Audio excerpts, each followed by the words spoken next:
We are back. Welcome to the Political Forum. Tonight we're going to be talking about the COVID vaccine, not so much by way of public health or the vaccine efficacy, rather the constitutionality of the mandate. So the event title is Are Vaccine Mandates Constitutional? And this is the write-up from the meetup page. Vaccine era the vaccine mandate is perhaps the most contentious issue of the moment during the pandemic era. There is a competing narrative regarding the mandate. The proponents of the mandate state that despite the vocal opposition, the US has a long history of mandating inoculation in some form or another. For instance, during the Revolutionary War, then General George Washington ordered the first military inoculation around the year of 1777.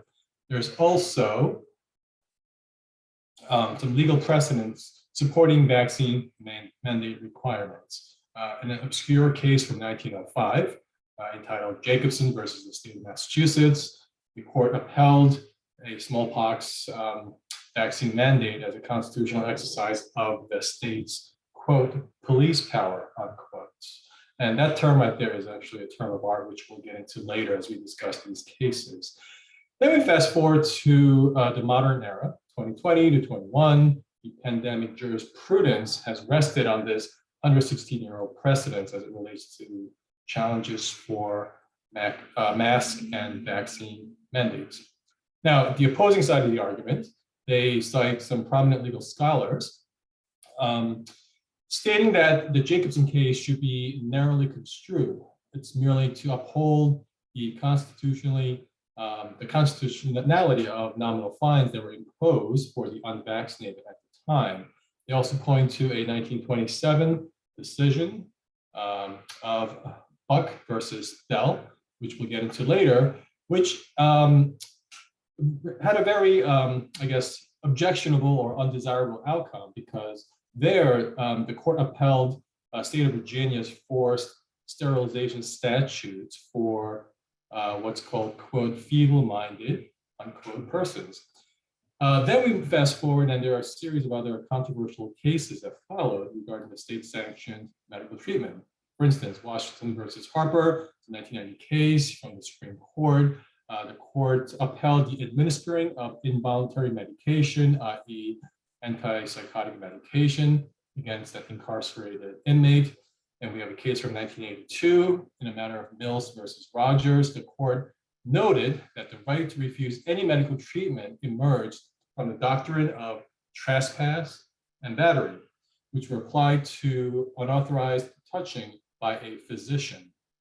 We also have a case known as Cruzan versus the state of Missouri, 1990, the court concluded that the principle that a competent person has a constitutionally protected liberty interest in refusing unwanted medical treatment may be inferred from prior decisions. So there's some legal precedence there. And the answer right now is not very clear cut whether if vaccine mandates are constitutional or not. So bearing that in mind, let's explore these topics tonight.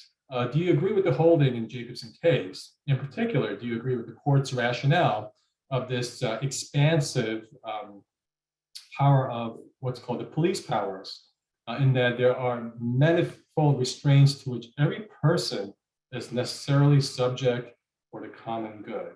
Or should this precedence be construed more narrowly? That's the first question. The second question is there a fundamental right to medical treatments? Conversely, should there be a right to refuse certain medical treatment? The next question is, should the vaccine mandate be given a higher degree of deference in the context of public schools? And if so, why? And there are a handful of cases that deal with this very issue. There is a very special criteria that's used when applied in the public school setting, as opposed to non-public school setting. Then we go to the state of Texas. Governor Abbott banned vaccine mandates by way of executive order. It even bans private employers and other entities from imposing the vaccine mandate. Is the state's imposition against the private sector an overreach of government action? is Governor Abbott's executive order superseded by the federal mandate, aka the supremacy clause, which we'll get into later. And then, depending on how many attendees we have tonight, we might try to break out room. This is a very contentious one because it deals with abortion. So the mantra of, quote, "my body, my choice," unquote, has been used both in the pro-choice camps as well as the anti-vaccine camps. So the question begs, what are the persuasive justifications and what are the blatant hypocrisies, if any? Now, somebody had mentioned in one of the message boards that this is such a loaded question. How dare you ask a question like that? Well, I think it depends on which side of the camp you are more ideologically sympathetic to. I think either side could look at this question and say it's loaded. That's a fair point. And I guess my role as a moderator and organizer, I'd like to pose these questions in a bit more, controversial and contentious manner because it tends to elicit people's responses naturally. So that seems to work pretty well sometimes. Okay, and then we have some other remaining points. What are the similarities and differences to Obamacare's individual mandate in comparison to the vaccine mandate, if any? And then lastly, we're going to go through some examples of where government imposes certain actions against your will. And we're just going to try to test the limits of where does individual liberty end and where does the government's imposition of certain actions begin.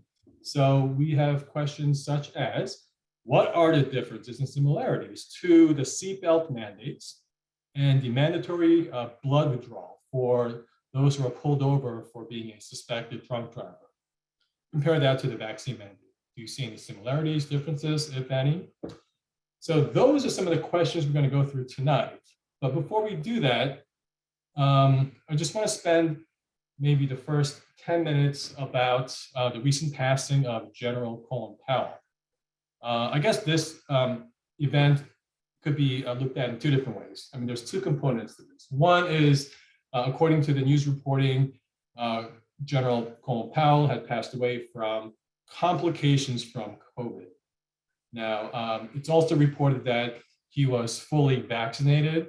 So again, in the context of this conversation we're having tonight, what does that mean? How should this story, this event, be covered in the context of vaccine mandate and just the efficacy overall of COVID vaccines? So that's the first part. The second part is a more broad one, which is General Powell was certainly a towering figure.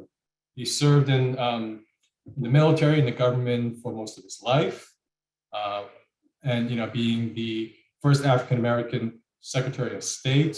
He's also, his name was mentioned as a potential presidential candidate back in the 90s and in the 2000s.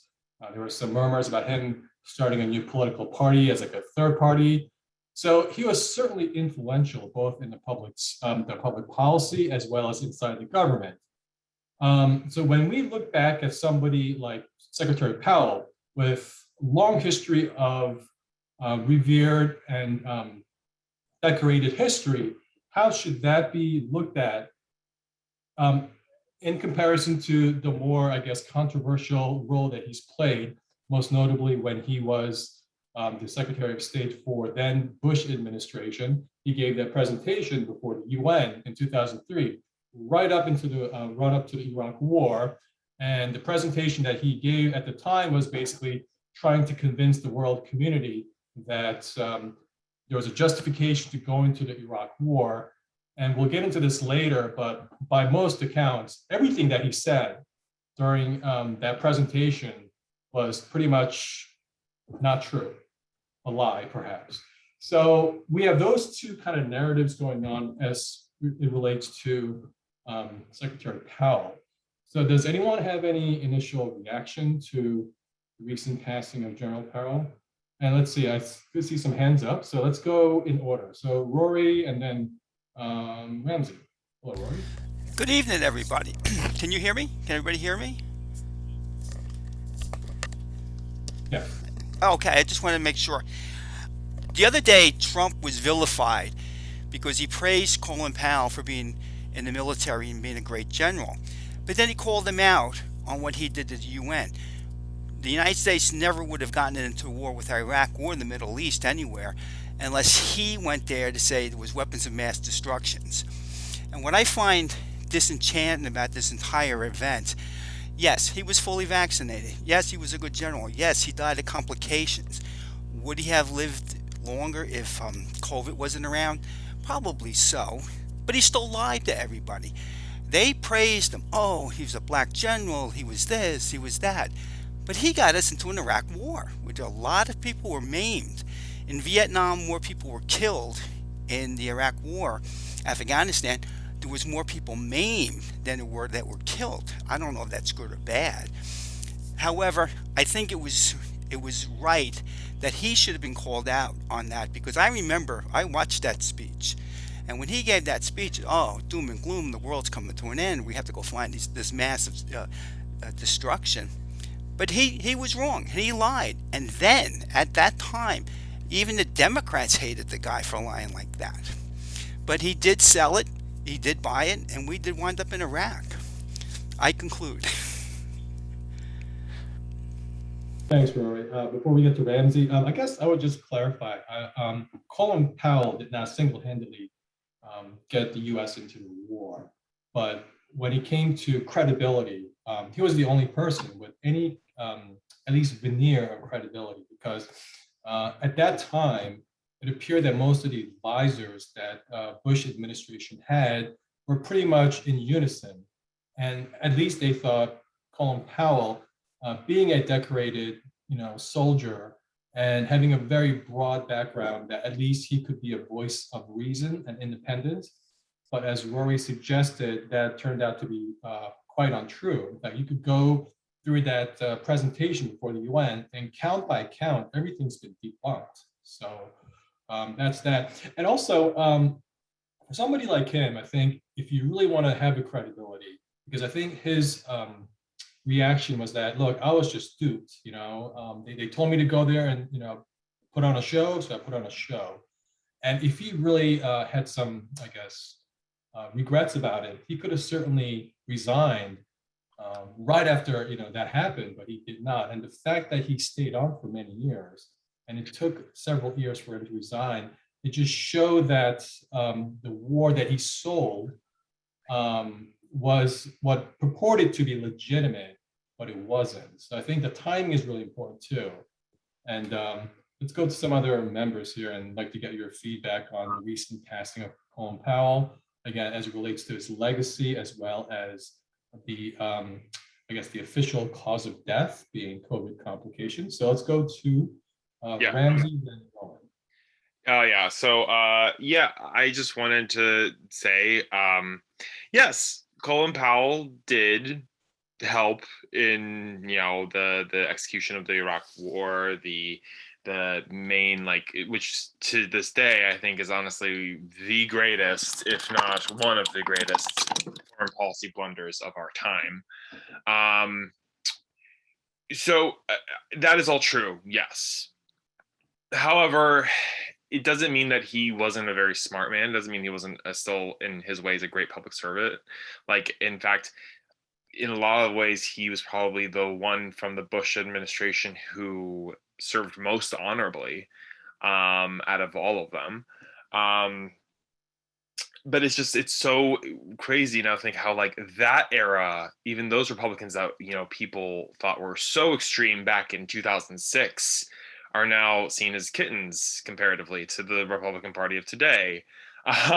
So it's, to me, what I will say about Colin Powell, and I know I'm being a little bit, long-winded here, but what I will say about Colin Powell is it's tragic. He was still a great public servant. He did serve honorably in many ways, even if he was part of the Iraq War thing. What really annoyed me about this passing now is that people are using it as a rallying cry to say, oh, look, see, vaccines don't work. He was vaccinated. He got the shot. Why should it matter then if I don't get the shot? Because he still died from it.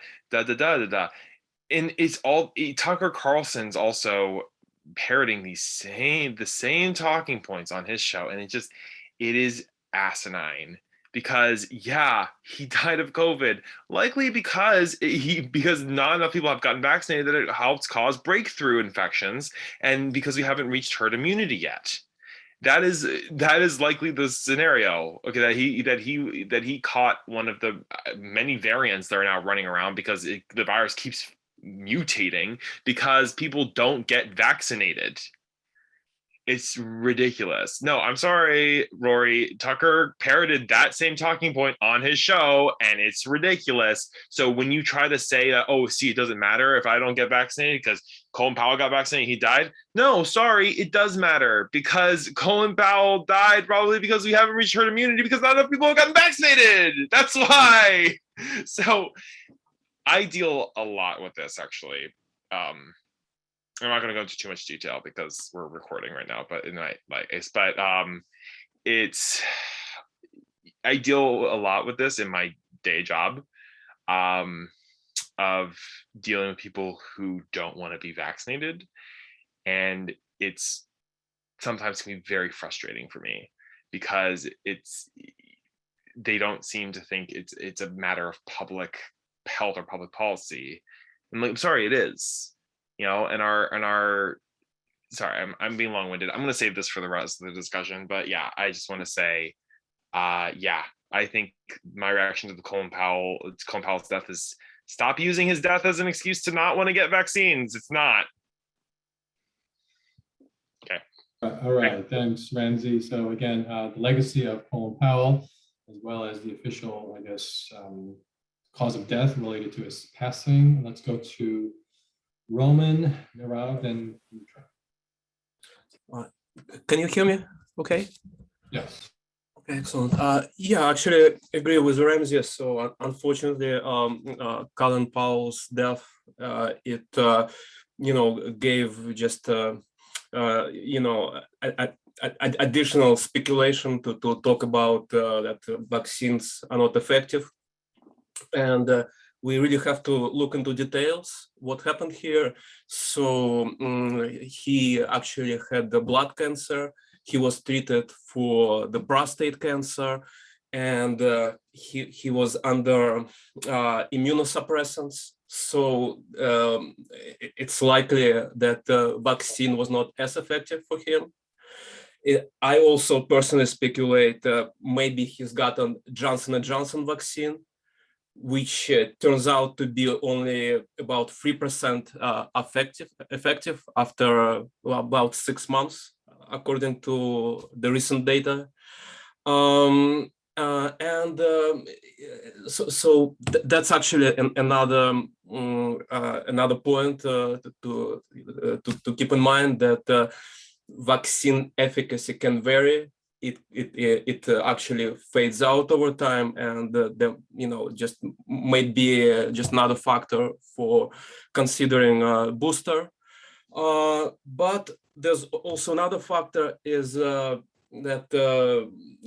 somebody infected Colin Powell. Maybe we can speculate: did that person use like a mask? Was that person vaccinated? And that could be just another point for somebody to get vaccinated, is that it adds protection not just for the person, but less likely to infect somebody else. So that's just a point I wanted to make. Okay, thank you, Roman. Nirav, you're next.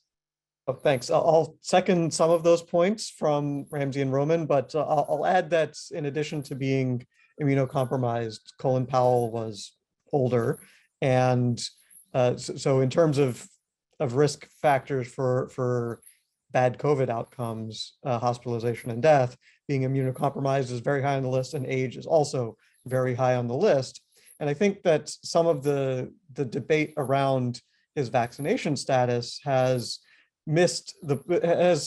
held the vaccines to an impossible standard, which is holding them to the standard of 100%. So if one person dies, then therefore the vaccines don't work, when the statistics show that the vaccines do work. It's just that no one's really claiming that they're 100%. And so I think that's a common double standard that we see when people are talking about vaccines. And I'll also second another point from Roman that he, if more people had been vaccinated, that would reduce transmission and therefore would have reduced the likelihood that Colin Powell will have gotten COVID in the first place and therefore would have been less likely to die so soon. Now he had other things going on, so it was that could have been fatal, but COVID seemed to accelerate that. I think that there's so many factors that it becomes difficult for people to analyze it, and it's very simple to say, oh, he died of COVID and he was vaccinated, therefore the vaccines didn't work. I did quickly check while Roman was talking which vaccine Colin Powell got. It didn't say, but he got vaccinated early enough that it wasn't J&J, so it was either Pfizer or Moderna, just based on approvals. Okay, thanks, Rob, and let's go to Dimitra. Hi. So I just want to say, similarly to Colin Powell, someone in my life who died last month had many, many things wrong. He had lymphoma. He was on dialysis after sepsis. He was immunocompromised after a very successful heart transplant. These other things happened later. He was older. And the thing that people don't realize is you can die of those things independently of COVID. Now, if you factor COVID in, the COVID is going to kill you because you have these things that your foot is on a banana peel to begin with. And even if there was herd immunity, you're not protected from the people who are not part of the herd. Now, my person did not die of COVID. He died of the many other things that were wrong. But, Colin Powell, he had all of these things wrong. He was aged. If someone breathed near him, the fact that he was vaccinated, my person, they told him it didn't matter if he was vaccinated. If someone breathed COVID near him, he was going to get it. He was going to die. This is where complications ensue. It's not that the shot isn't successful. It's that complications ensue. And, I'm not going to talk about his politics. I'm just going to talk about the cause of death and the multiple factors that went into it. He didn't just die of COVID. He had these many, many other things, his age and his various and sundry illnesses. It wasn't a failure of vaccine. It was COVID on top of this, on top of that, on top of the other. And it was the final push. I feel very badly that he's passed, but I submit that he might have passed very soon anyway. And, I feel badly for his family. I feel badly for other people. But, he had enough. His body had enough. Okay, thanks, Dimitra. I guess just to conclude the topic of the recent passing of Colin Powell, whenever someone that's a public figure passes away, we always look for a silver lining. And I think one kind of public policy silver lining as it relates to foreign policy is that there was the Colin Powell doctrine. If you break it, you own it, which is the Pottery Barn rule that he kind of put out there as part of the public discourse. I see Jens got the meme there with the picture of Secretary Powell. And the idea is that if you're going to invade a country, well, you're going to break it, so therefore you're going to own it. And owning it means you also have a moral responsibility when you decide to withdraw from the military engagements. And whether if the U.S. has, fully adopted that rule, I think evidence is quite the contrary, just based on the recent withdrawal that took place in Afghanistan. So anyway, that's the legacy of Colin Powell as we speak today. Who knows, maybe the history will look at him in a more favorable light. All right, so let's go to the main topic, which is the constitutionality of vaccine mandates. And, this is a very kind of murky question because, yes, there is some precedence, but again, how much does that precedent bind us today? So the first case that we have here is from 1905.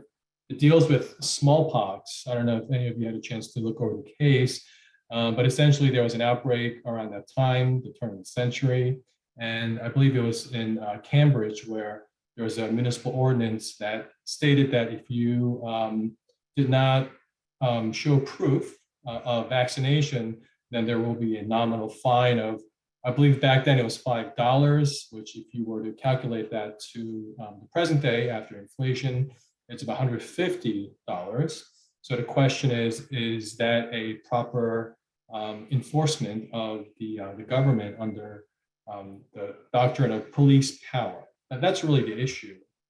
Does anyone else have any kind of background information about how we got here in terms of the case? Did anyone else read the case or no? Okay, so I guess I'll explain a little bit more. Apparently, Mr. Jacobson was, I guess, a Swedish immigrant, came to the Boston area. I believe he was a minister. And when he originally got the smallpox vaccine as a child, and I think he had some adverse reaction to it.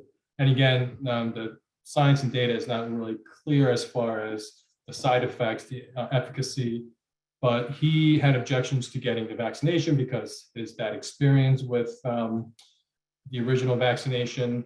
And also by the time 1905 came around, he had a younger child and he was afraid that for his child to also be subject to the vaccine mandate, he had some real reservations about it. So he instead opposed the mandate and decided to pay the fine, and then he took it all the way up to the US Supreme Court to challenge it. So as you look at the opinion, I think overall, again, whether if you agree with the outcome or not, I think the opinion does lay out, at least from like a legal standpoint, a pretty solid foundation, because what it does is it says that, look, we're not here to judge whether if the vaccine is effective or not. That's not the part of the court. You wouldn't want pharmaceutical companies to go to court and trying to explain a bunch of people wearing black robes whether it's effective. That's for the legislatures and for the policymakers. And I think they do make a pretty good separation of powers argument there. Their job is simply looking at a narrow issue of whether if the fines for not having proof of vaccination was a permissible state action under police power. And now when we use the term police power, it's not like we're talking about the NYPD and stop and frisk. It's not that type of police power. Rather, in the preamble of the Constitution, they talk about how in order to provide for the general welfare of its citizenry, there are certain powers given to local governments as it relates to the welfare of the citizens.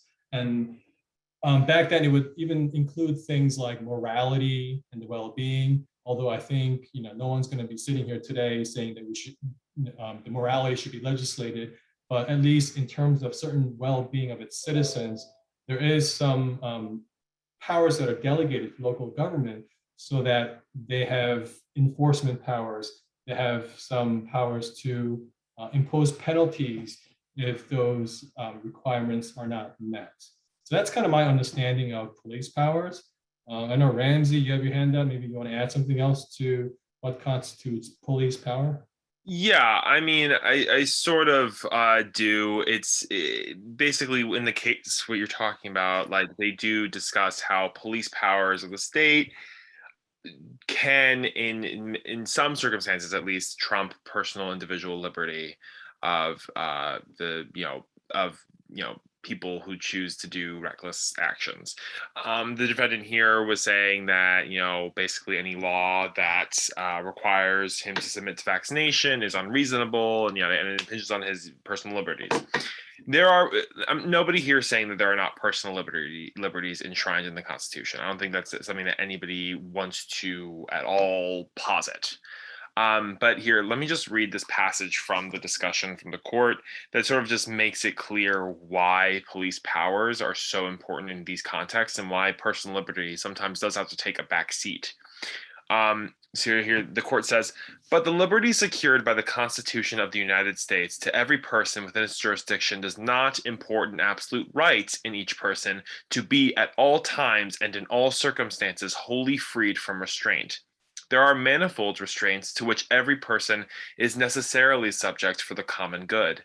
On any other basis, organized society could not exist with safety to its own members. Society based on the rule that each one is a law unto himself would soon be confronted with disorder and anarchy.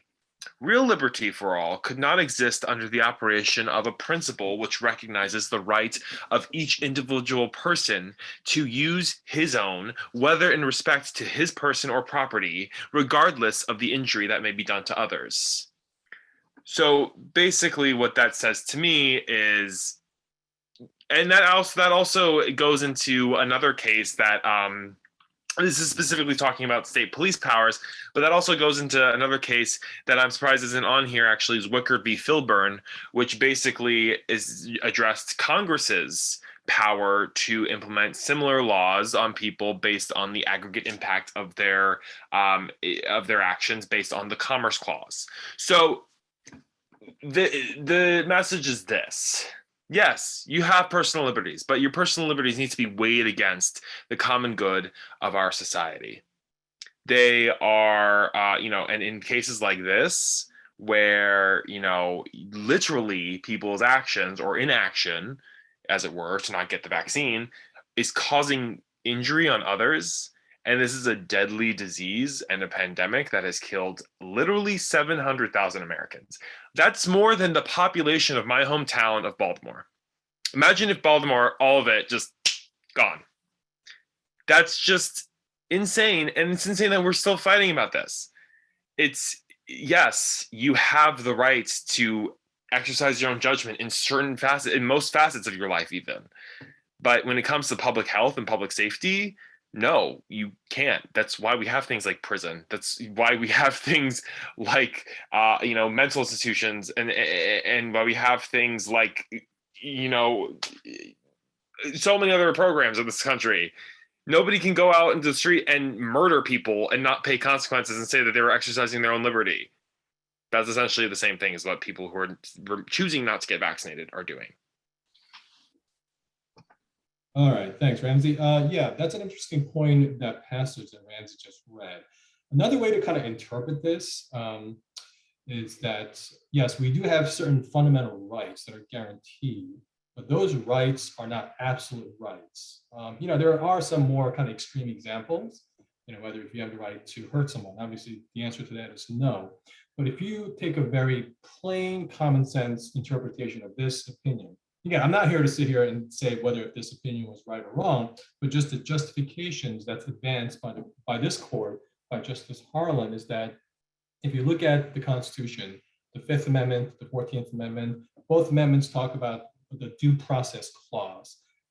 Therefore, no state shall take any adverse against a person that deprives a person's life, liberty, and property. Now, you can make an argument that all those three components are critical to the well-being of a person. So if one's life is taken away, then you no longer have liberty.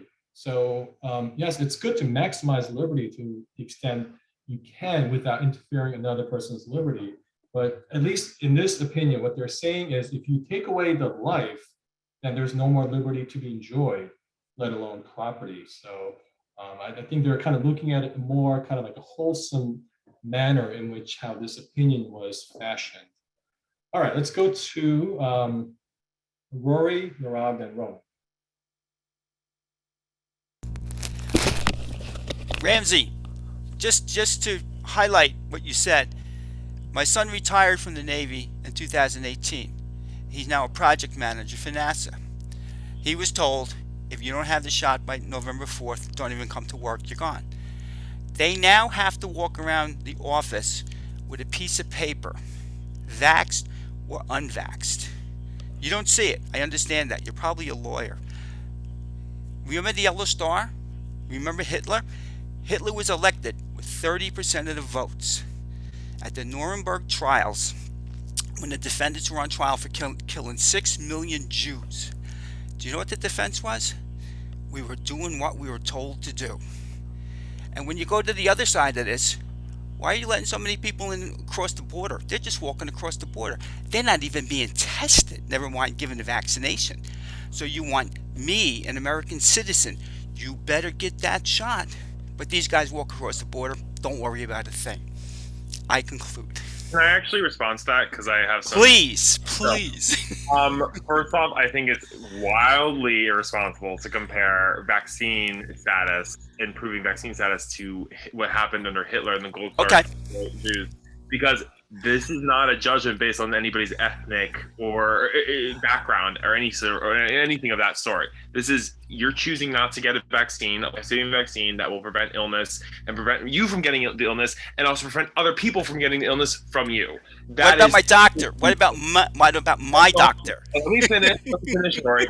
Secondly, actually, U.S. immigration is requiring people to show proof of vaccination before they let them in. That is. I work as an immigration lawyer. I know. So,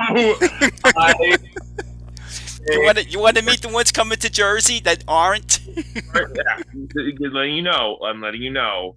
The mandate has been rolled out by the Biden administration, taking effect November 8th. All travelers coming to the United States for any reason will have to show proof of vaccination and a negative COVID test from within the prior 72 hours. And even U.S. citizens who are coming back to the States are required to show negative COVID tests within the prior 72 hours. Yes. But that doesn't include the people coming across the border. Again, there's really no factual evidence that supports the premise that there are hordes of illegal immigrants coming across the border. That's largely talking point. It's really not funny. Sorry, I apologize, but you guys are cracking up about this. It's not funny. I'm not cracking up because I think it's funny. I'm just cracking up because I'm kind of nervous about it. Like, I don't mean to laugh and diminish this. It's not funny to me. It's amusing sometimes how people can look at these facts and not see they don't see the forest for the trees. What about my forest? What about my trees? I had 2 open heart surgeries. Okay, you think my doctor might be a participant in whether or not I get the vaccine? I mean, again, if you have a medical, do you think that? If you have a legitimate medical exemption, that is something that you can prove. But that's something that you can prove, that you can file for a medical exemption. But there are people who are filing for bogus religious exemptions that don't really, qualify for it. But do you know the 2? My son works for NASA. There's only 2 religious exemptions. Jehovah's Witnesses 1, and the other religion he told me was I never even heard of before. A lot of people are coming out of the woodwork to file fake, bogus religious exemptions. But they're not even accepting them. The Jehovah's Witness and one other. I mean, honestly, I think that they should limit some of these religious exemptions, limit the ability to claim some religious exemptions, because most of the major world religions have said, go out and get vaccinated. The leaders of the most religions. And to answer your points here, just really quickly, and I know that don't mean to trample on anyone else. No. Actually, most people who are here unlawfully are people who come legitimately on visas and they overstay their visas. It's not people just crossing the border like a horde. Underneath the bridge, that they're with visas, right? Is that correct? No, I mean, they come in Okay, with if I may, I'd like to kind of bring this back. I think this Like- exchange is kind of interesting because, Rory's point does show that, look, there is some impracticalities, some lack of inconsistencies and universalities, some hypocrisies, if you will, in terms of how these requirements are imposed to the public. So that's a fair point, and we'll come back to that later.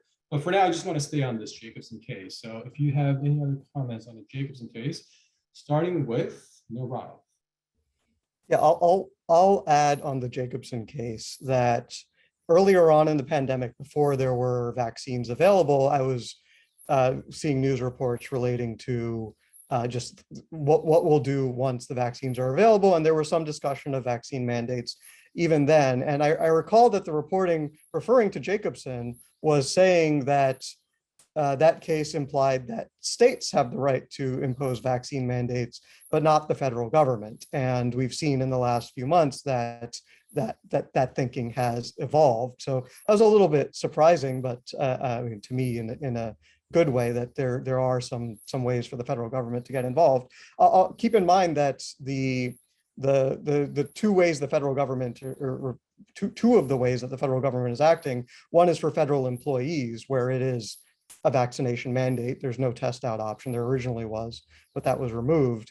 And then there's the employer mandate coming from OSHA that hasn't been published yet, to my knowledge, for employers with at least 100 employees. And that one does have a test out option of a weekly test. So I think in general, no one's being held down and being injected. Like it's not done by force. And I think a lot of the arguments relating to this case and other cases are implying that that's what's occurring. Now it's by phrasing this as a mandate, there certainly is an element of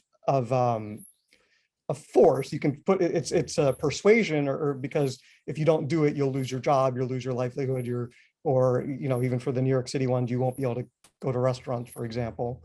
So that I think it's a little bit different from what people are thinking, and also at the state level, part of the news, and I think you mentioned this in your comments too, Thomas, is that it was a fine. It wasn't really, it again wasn't strapping someone down and injecting them. It was imposing a penalty for not getting vaccinated. The penalties are basically greater in the current and proposed vaccine mandates. I'll also point out that when we talk about liberty, another thing that is commonly mentioned is that you can define liberty as positive or negative liberty, where positive liberty is the freedom to do things, and negative liberty is the freedom from things. And normally what we're talking about here is freedom from, the negative liberty angle of freedom from being forced to get vaccinated, whereas other people who are vaccinated, or let's say are immunocompromised and cannot be vaccinated or for other reasons, they have greater freedom to do things safely when the people around them are vaccinated. And then lastly, quickly on the immigration point, I'll second most of Ramsey's points, and I'll add that basically anyone who's in the country for whatever reason is offered a COVID vaccine for free. If you're here legally or not, you can go in and get a COVID vaccine. And if you work for a larger employer, once that OSHA mandate kicks in, the mandate will apply to you as well. Okay, thank you for those comments. I know we're still discussing the Jacobson case, but I just want to add two more points to what Narav said, since he had brought up the Biden's executive order. So in addition to the OSHA coming up with the standard for enforcing the mandate or testing, I think if you're a federal contractor, you're also required to have been vaccinated. In addition to that, if you are a private employer and you have 100 or more employees at your company, then I think the mandate does go into effect. We'll get into the negative rights and the positive rights later, but certainly there are some in the public sector, like let's say the post office or working in fire departments, that this mandate is forcing or tying the hands of these employees to early retirement, because they're basically having to make that choice. Do I want to take the vaccine that one may oppose to, versus should I just retire and not be subject to the mandate? So I mean, there's a lot of different angles to this. I don't think it's as clear cut as whether you want to take the dose or not. So those are some of the points. We'll go to Roman and then Tara. And for now, let's just try to stick to the Jacobson case to the extent we can. So Roman, go ahead. Yes, I just had a quick reaction to Ramsey's point, and also a comment on Jacobson case.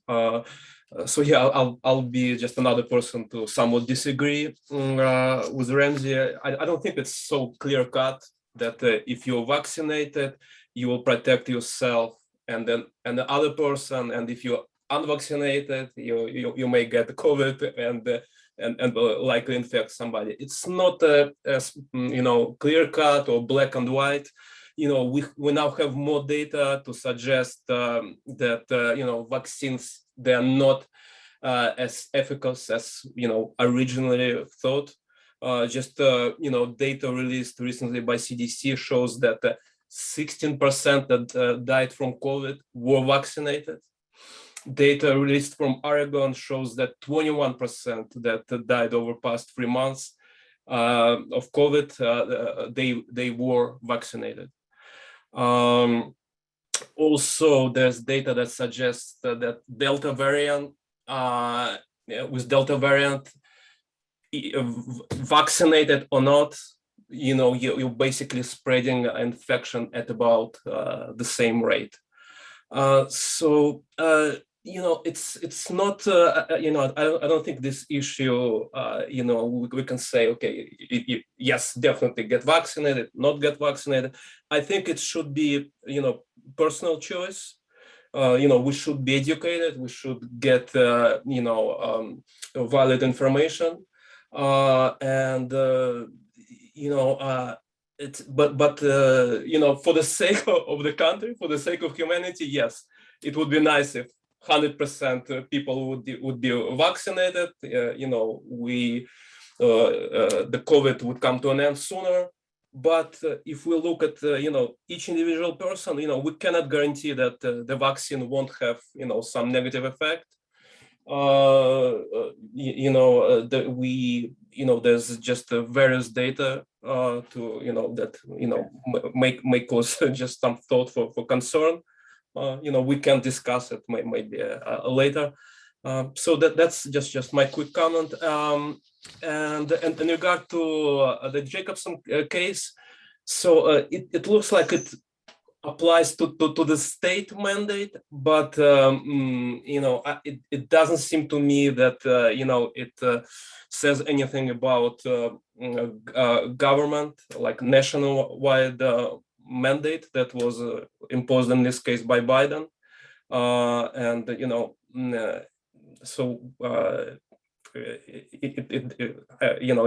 to me it has nothing to do with federal vaccine mandate. Can I actually just quickly respond just really to this earlier point? So what you said about how the vaccine, the data is coming out that, they're not that effective. Nobody said that the vaccines, and I'm not saying that it's clear cut and black and white. That's not what I'm saying. What I'm saying is that we've known for a while that over time the vaccines would be less effective. But the data you just cited there, 16% were of people who died from COVID in the past 3 months were vaccinated. Well, that also means that 84% were not. That means that 79% in the other set of data were not vaccinated. So those who are unvaccinated are vastly overrepresented when it comes to COVID deaths because they're unvaccinated. And I again, just to address some of your points, like I think that Biden's mandate is not for, everyone in the country has to go get vaccinated. It's if you work for the federal government, you have to get vaccinated. If you want to do certain things, yes, you have to go get vaccinated. It's not, and this is like not just Biden, it's private companies that are instituting these mandates. It's not like Biden is the king of America and he's instituting this vaccine mandate. If you do want to do certain things, the private company is fully within its rights to say that its employees have to get vaccinated. Biden is fully within his rights to say all federal employees have to get vaccinated because he's their boss. So it's I think that would it be great if everyone got vaccinated of their own free will, and would be great, honestly, if Biden could say, go get vaccinated, everyone, you have to go get vaccinated. Yeah, actually, a little bit, but that's not what's happening. But nobody's saying that Biden is doing this mandate for everyone in America that has to be vaccinated. Okay, I'm sorry, I'm rambling. His mandate applies to private companies who have more than 100 private employees. companies who operate probably in interstate commerce, which falls within the purview of the federal government. Yeah, and then there are questions, on how these mandates are executed. Like I hear, people who work remotely, they are now mandated to get vaccine. Like this, a lot of things they just don't make sense. For example, from the perspective of the public policy goal, which is to protect the health of the society and get most people vaccinated as possible.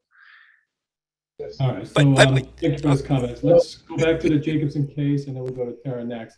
I think Roman made another interesting point, which I think is valid, which is, will a federal mandate, will that be constitutional based on a holding from Jacobson? The answer is no, because in Jacobson, the court simply said it's a local state police power or local police power. So again, based on the doctrine of police power, if a municipal government wanted to enact an ordinance so that for the general welfare and safety of its citizens, and as long as the enforcement mechanism is very nominal in nature, where any undue burdens that are placed on the person is not far outweighed by the benefits. And I think that's how the court interpreted that. So if back in 1905, if they did enact some kind of a national mandate, I don't think this court would have upheld that as being constitutional.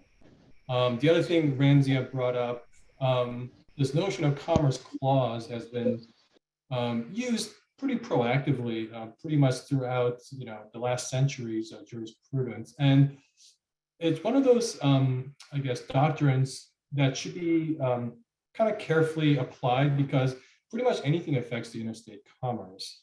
So the case that Ramsey brought up is this Wickard v. Filburn case. It's from I think late 1800s. 1932, I think. Okay, 32. Oh, right. It was right before World War II. The idea was that there was this farmer in Iowa basically saying, hey, I want to basically have my agricultural practices the way how I see fit. And the holding from that case is that, well, if one isolated farmer acts independently, that's fine, but the cumulative effect of hundreds of thousands, perhaps millions of farmers all across the US throughout this channels of interstate commerce will have an adverse effect. So therefore, the cumulative impact justifies Congress to step in to then regulate the commerce, which the Congress is allowed to do under the Constitution. So that Commerce Clause, while it can be self-serving in one hand, it just, sometimes I think they should be kind of approach it with more caution, because anything could affect interstate commerce. I mean, there's gun cases, there's even civil rights laws were challenged based on Commerce Clause. So anyway, that's a whole nother conversation we'll have some other time, but let's stick to the Jacobson case. We're almost at the end of it. So Tara, then Rory, anything on Jacobson? Hi. Yeah, it's not specifically for Jacobson, but sort of, because the Jacobson case kind of reminds me, as far as the state taking action, not the federal government taking action, and it's in an instance like this where you have a pathogen being passed by a person. It reminds me, and I don't know why no one has mentioned it, of Typhoid Mary. Did the state not have to step in at some point because she refused to isolate herself and forcibly isolate her because she kept infecting people, even though she was an asymptomatic carrier of the typhoid fever? So at some point, the government's very first job is to secure the safety of its citizenry. And so, yeah, it makes sense that in the Jacobson case and in others, and in the situation that we as a nation find ourselves in now, that you would see government entities taking actions like this. At the end of the day, people have died, and in an event, and in an effort to prevent even more deaths, they have to take action. I don't understand how people can live in a society with other people and not think that their actions might have adverse effects on others. If you don't want to live in a society with other people where you have to think about them, go live by yourself. If you're going to be around people, let me finish. If you're going to be involved with people around their food, around their drinks, things that they use every day, that they touch every day, you have to be safe. An employer, and also somebody had brought up the employer thing. So the EEOC in June spoke about this and said vaccine mandates are in fact constitutional, or that they're legal. Federal law allows for vaccine mandates, that employers can have vaccine mandates at their sites. Employers' responsibility is to provide a safe working environment for all of their employees. Allowing people to come in with a deadly pathogen and to not be inoculated against it, and not take any sort of precautions against it, in which they can pass it to someone else who is maybe immunocompromised, like we were talking about Colin Powell earlier, or they're not immunocompromised, but they get it and they take it home to their child who is in fact immunocompromised or can't get a vaccine. That's not providing for the safety of your employees. So I don't understand how we've gotten to this place where it's my rights are more important than the life and safety of everyone else. The Typhoid Mary thing is what that reminded me of, was the state coming in and saying, we understand that you have rights, but you are infecting other people and they have the right to live. Their right to live overshadows your right to go wherever you want and do whatever you want. Because if you can't live, you can't do anything. Thank you. Hang on one second. If you want to participate, just raise your hand. So thanks, Tara, for those comments. There is actually an excerpt from the Jacobson opinion that's right on point to what Tara said. And again, I don't know if folks here subscribe to this notion that there is kind of the social responsibility that one person has to another in an ordered society. Here, there's kind of like a Hobbesian reference, although it's indirect. The Hobbesian reference is this notion as a social contract. And basically the idea is whenever you live in an ordered society, a member of a society does have a social, like an implied social contract that we have against fellow citizens next to us, that whatever action that we take will not be adverse to another person. And there's this kind of a implied understanding that there's some mutuality in a ordered society. And let me just read you a passage, and let me know if you agree with this majority opinions. So it says, and again, everything is in the context of the Commonwealth of Massachusetts, because that's where the case originates.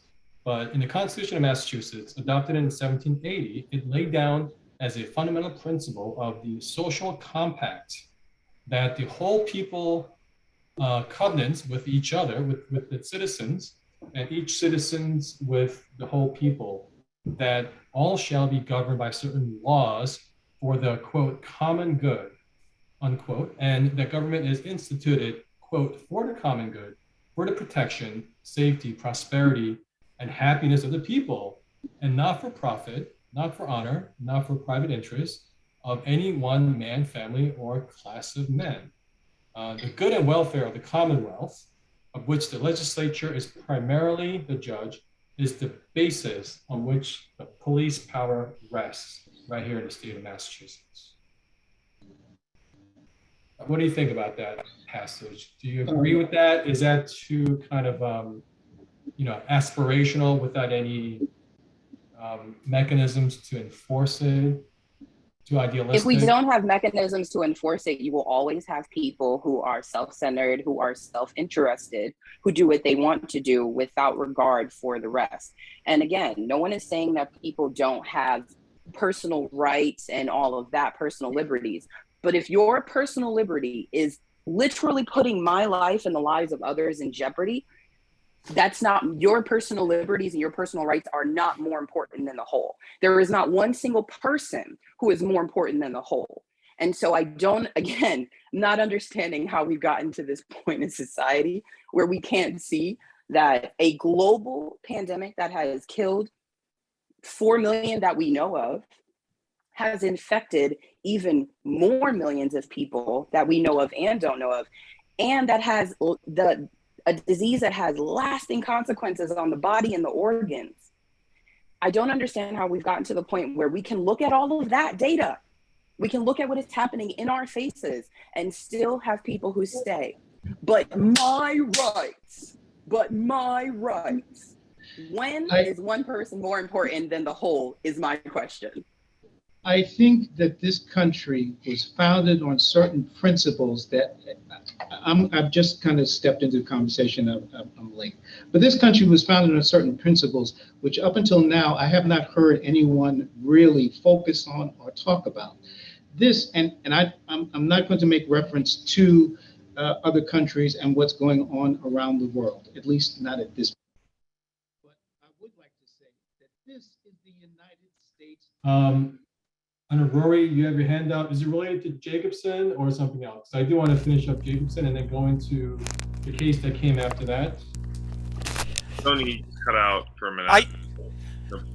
I just want to, regardless of the case that you're taking, tonight you're hearing about, this is my right. Yeah, it is. You're damn straight it is, because I'm an American citizen. I was in the Army in Vietnam, guys. All right, I did my service. And the rest of us are American citizens too. And the fact that we didn't serve doesn't mean anything, Rory. You're absolutely right. Does not make you special. Well, what makes you special? Why is it that your opinion prevails over everybody else's opinion? It doesn't. Your opinion is trying to prevail over everyone else. No, it's my opinion over me. Myself and my community. What did you do? Right there. We're going to come back to that. Okay. I'm sorry. I'm sorry. No, it's okay. No, but you bring up. Don't run away, Tara. Because another question I want to ask is, what about conscription? Military draft. That impacts people's liberties too. I mean, is that constitutional? Again, that's a government mandated action. There are real consequences if you are a draft dodger. So what happens? Good point. I do want to come back to that question later on too. So Rory, maybe you could shed some light on your experience based on your service. But for now, I just want to stick to the outcome of the Jacobson case, because there are a lot of instances where they're relying on this precedent. So we have a hand up from Sierra. Sierra, you're next.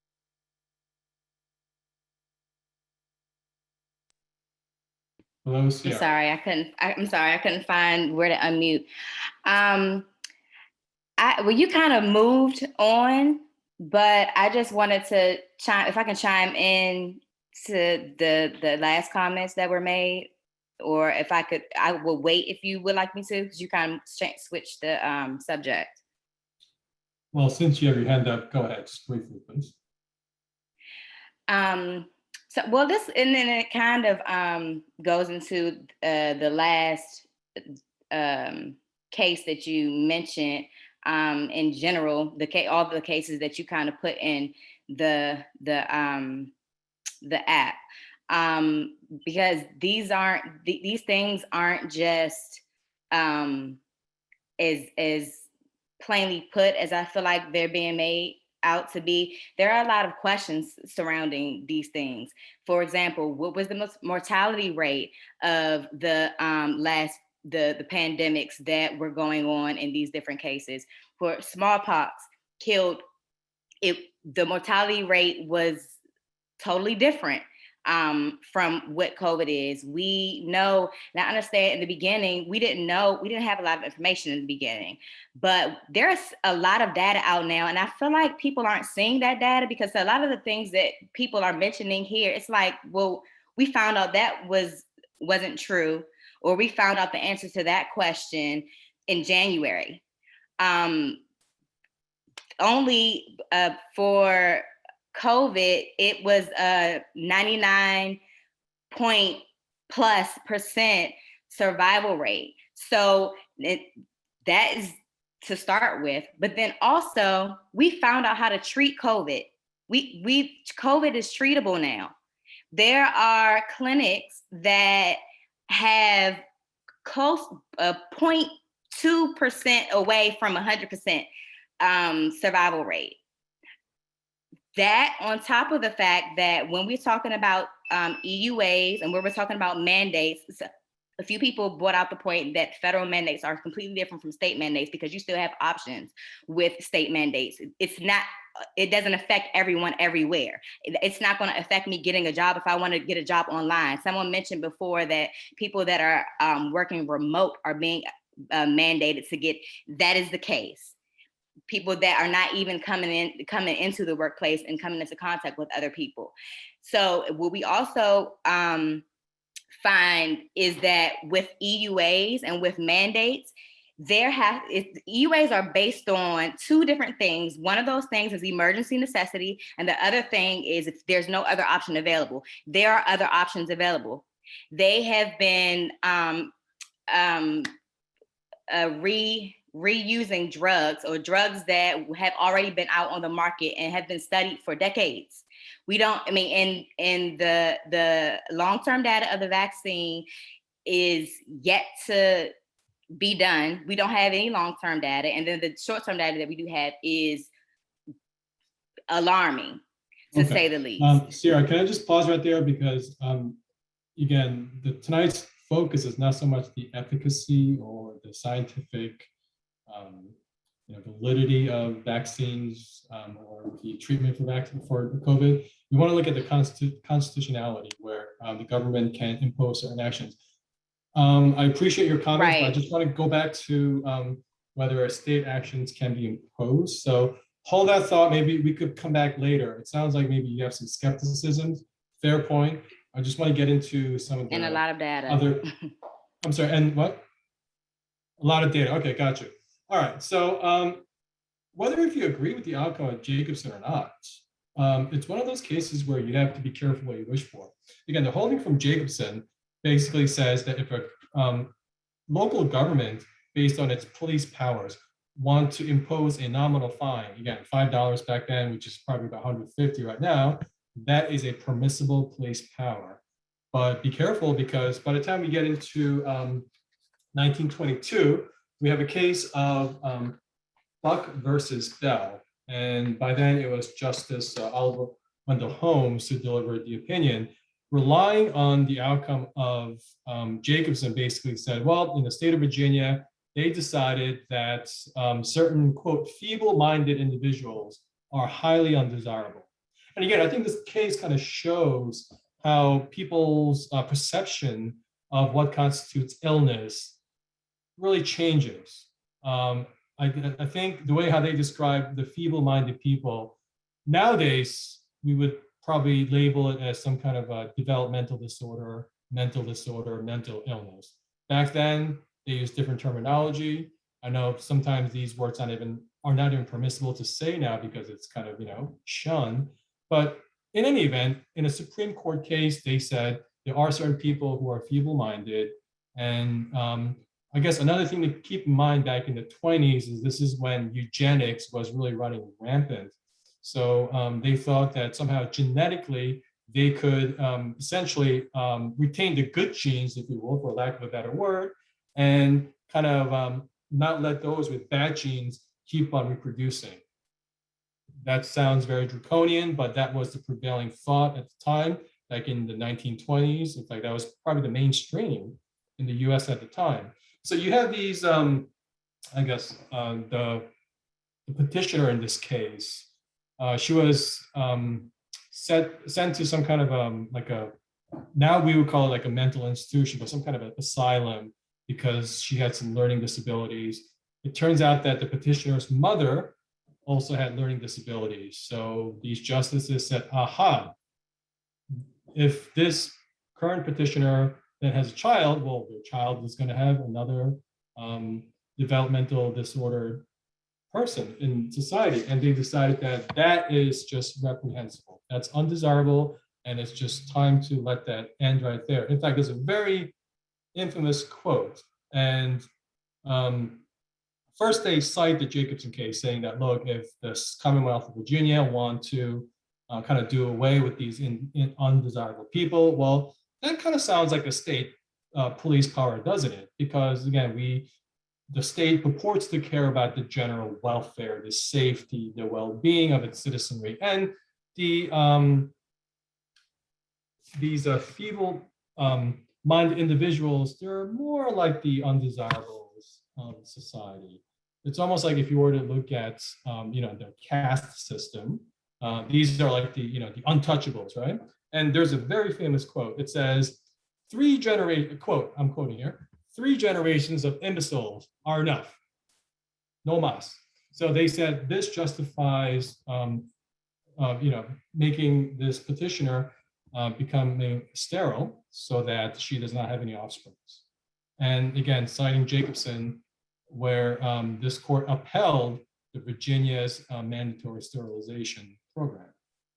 So how does Jacobson now fit in with this case? Again, same principle, police power. You're saying that what's good for the goose is good for the gander.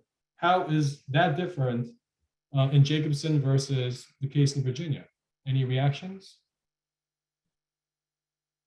No one? Okay. Well, I don't want to be I'm sorry, ask that question again. Yeah, sure. I think a lot of people, not a lot, but I think there's some here and just in the public who will say that the Jacobson case was correctly decided. There's a lot of merit to what the court was saying over there. Basically, look, smallpox is, and the outspread of it is a massive public safety concern. For this municipal ordinance to impose a penalty is a valid exercise of state police power. Okay, fine. What about, then we go into 1922, sterilization of those who are considered to be feeble-minded. Hey, Justice Holmes will say, I'm just following the precedents from Jacobson. Again, police powers, upholding certain well-being and the safety of its citizenry. How is that objectionable when it's okay to require a vaccine mandate during the smallpox outbreak? Because one of those things kills other people. One of those things kills other people, and the main responsibility of the government is to see to the safety and well-being of their citizenry. And so smallpox will kill other people if you give it to them. Mental disability will not. And so that is the difference there. I don't know if that, okay.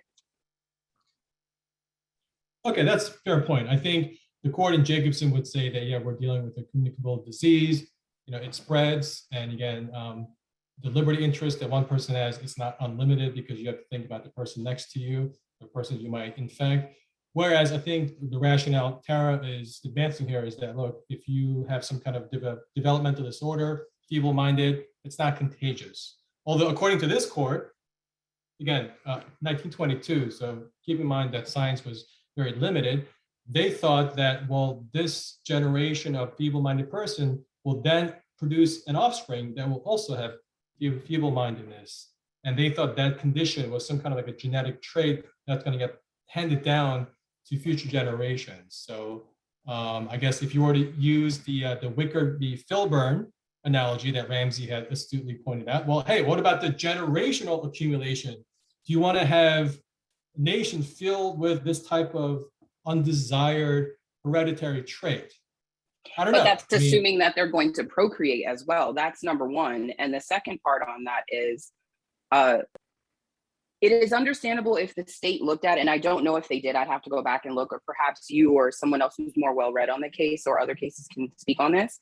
It's one thing if the state's reasoning was, well, these people who are, in their terminology back then, feeble-minded are, they are burdens on the state, as in the state has to use additional resources, they have to take care of them, they have to provide assistance of all kinds and resources to them, additionally, that they wouldn't provide to the everyday, quote unquote, regular citizen. I could understand the reasoning if that was the reasoning. I don't agree with it, but I could understand that to say, hey, they are a drain on the resources of the state, and we don't, it is in the interest of the whole, it is better to do this. But again, we're talking about a communicable disease that can kill people, or at the very least incapacitate them, and a mental illness that someone is generally born with. Not remotely in the same group. And also, people in the comments, like, I know y'all, everything is a joke. Mental illness ain't no joke. I don't think Joe Biden is mentally ill. So to say something like that, kind of disrespectful, just pointing that out. Okay, to address Tara's point, the opinion does mention both. So I guess on one hand, again, this is the court's rationale that if you have some kind of mental disorder, if you are feeble-minded, then you are no longer self-supporting. So you do have to rely on others, whether if it's through family, social support system, or the government. And also there's this very harsh reference to, and I'm quoting here, that those who are feeble-minded has shown that through heredity, it plays an important part in the transmission of insanity, imbecility. I guess that means imbecile. Seems like those words are not really used these days anymore, but there was this real kind of like a public panic almost. There's going to be like a massive outbreak of people with mental illness. So again, this is 1922. Things are different now, but I think this kind of shows the prevailing attitude about mental illness at the time. And of course, these days we have more robust and diverse ways of treating mental illness. But back then, they thought, well, maybe there was only one solution. So sticking with this case, any reactions? So let's see, I know, let's see, Rotini and then Jane. Let's go to those two first. Thanks. It's Rotimi, by the way, and happy to be here. But I just wanted to, I think, address a couple claims that I've heard that are pretty concerning. I think first, I think the main interested in the conversation we'll be having about the one of the cases around kind of mental illness and then the use of the vaccine. But I think the one thing to remember is that people with mental illnesses and with feeble minds, the word that was used at the time, still go on to live very healthy and fulfilling lives. So I do think it is a substantial difference for the vaccine from coronavirus, in which if you get coronavirus, you can spread it through your community and kill thousands of people and potentially even more, as we've seen the past couple of weeks. So I think that point is interesting. Additionally, I think the concept of mandating from a corporation standpoint is totally viable and makes sense. Corporations are within the right of themselves to make decisions. We hear a lot of people talk about the importance of the free market. We love a free market. We love when businesses can operate on their own. And there seems to a lot of people in the chat that would probably agree with saying the fact that they love when businesses have the right to do what they want to do. And I think on that point, if you can say that a business can go and make their own decision, the free market can go in the 2008 crisis and sell a bunch of shares, screw over American families, and then you can sit here and say, oh no, but then they don't have the right to mandate employee vaccinations. I think that doesn't really make sense, and there's a really big flaw in the logic of what people think about the rights that corporations have. I just wanted to address that point. And I'd like to hear people's thoughts on the concept of what rights do businesses have if they think that businesses can operate and do whatever they want in this sort of free market that we think they have, but they can't actually mandate employee vaccinations. All right, thank you for those comments. In the state of Texas, if you are a private business and you want to impose a mandate, the governor says that is not permitted. So I guess there's at least answer from one of the states where they do put some restrictions on free enterprise. All right, let's go to Jane, then Tom.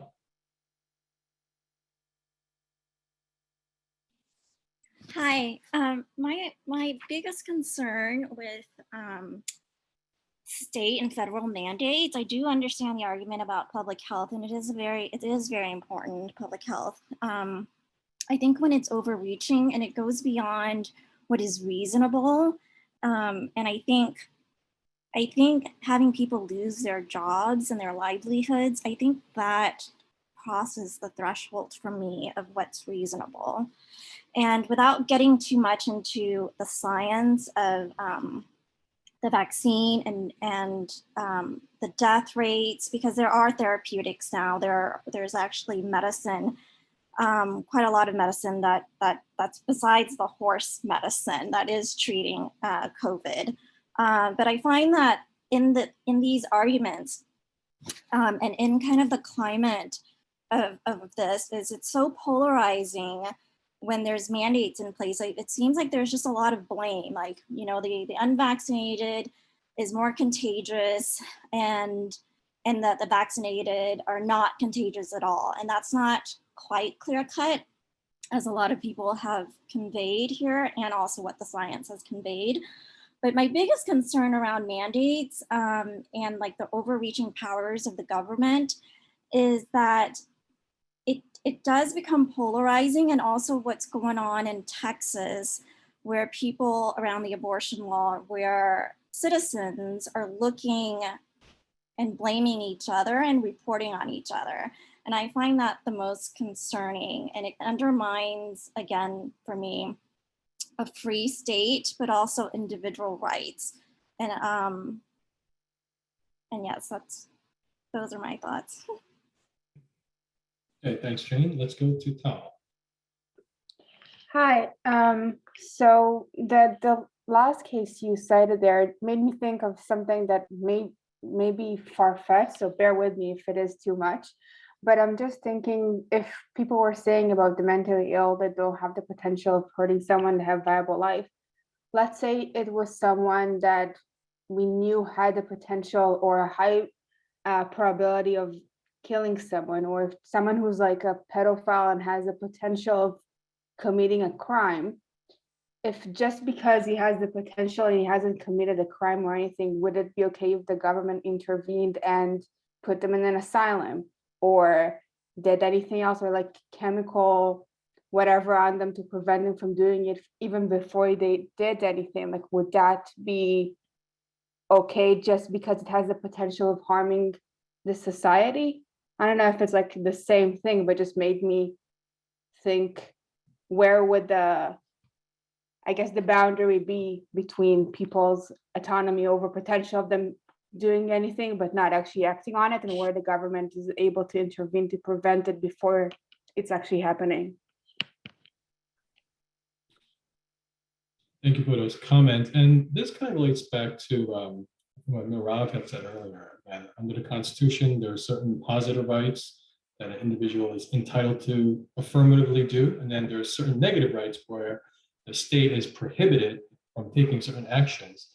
In addition to that, because of the complex nature of our society as it relates to medical treatments, you know, over the course of the last century, there's been some additional rights that the Supreme Court has adopted through its jurisprudence, things like privacy, bodily autonomy. And, you know, of course, the most famous cases, or infamous, depending on which way you look at it, Roe v. Wade. But there's also another case from 1982. This was part of the optional reference list that I put down. It's Mills versus Rogers from 1982. And again, by then, this Supreme Court jurisprudence on privacy and the bodily integrity had been pretty well established.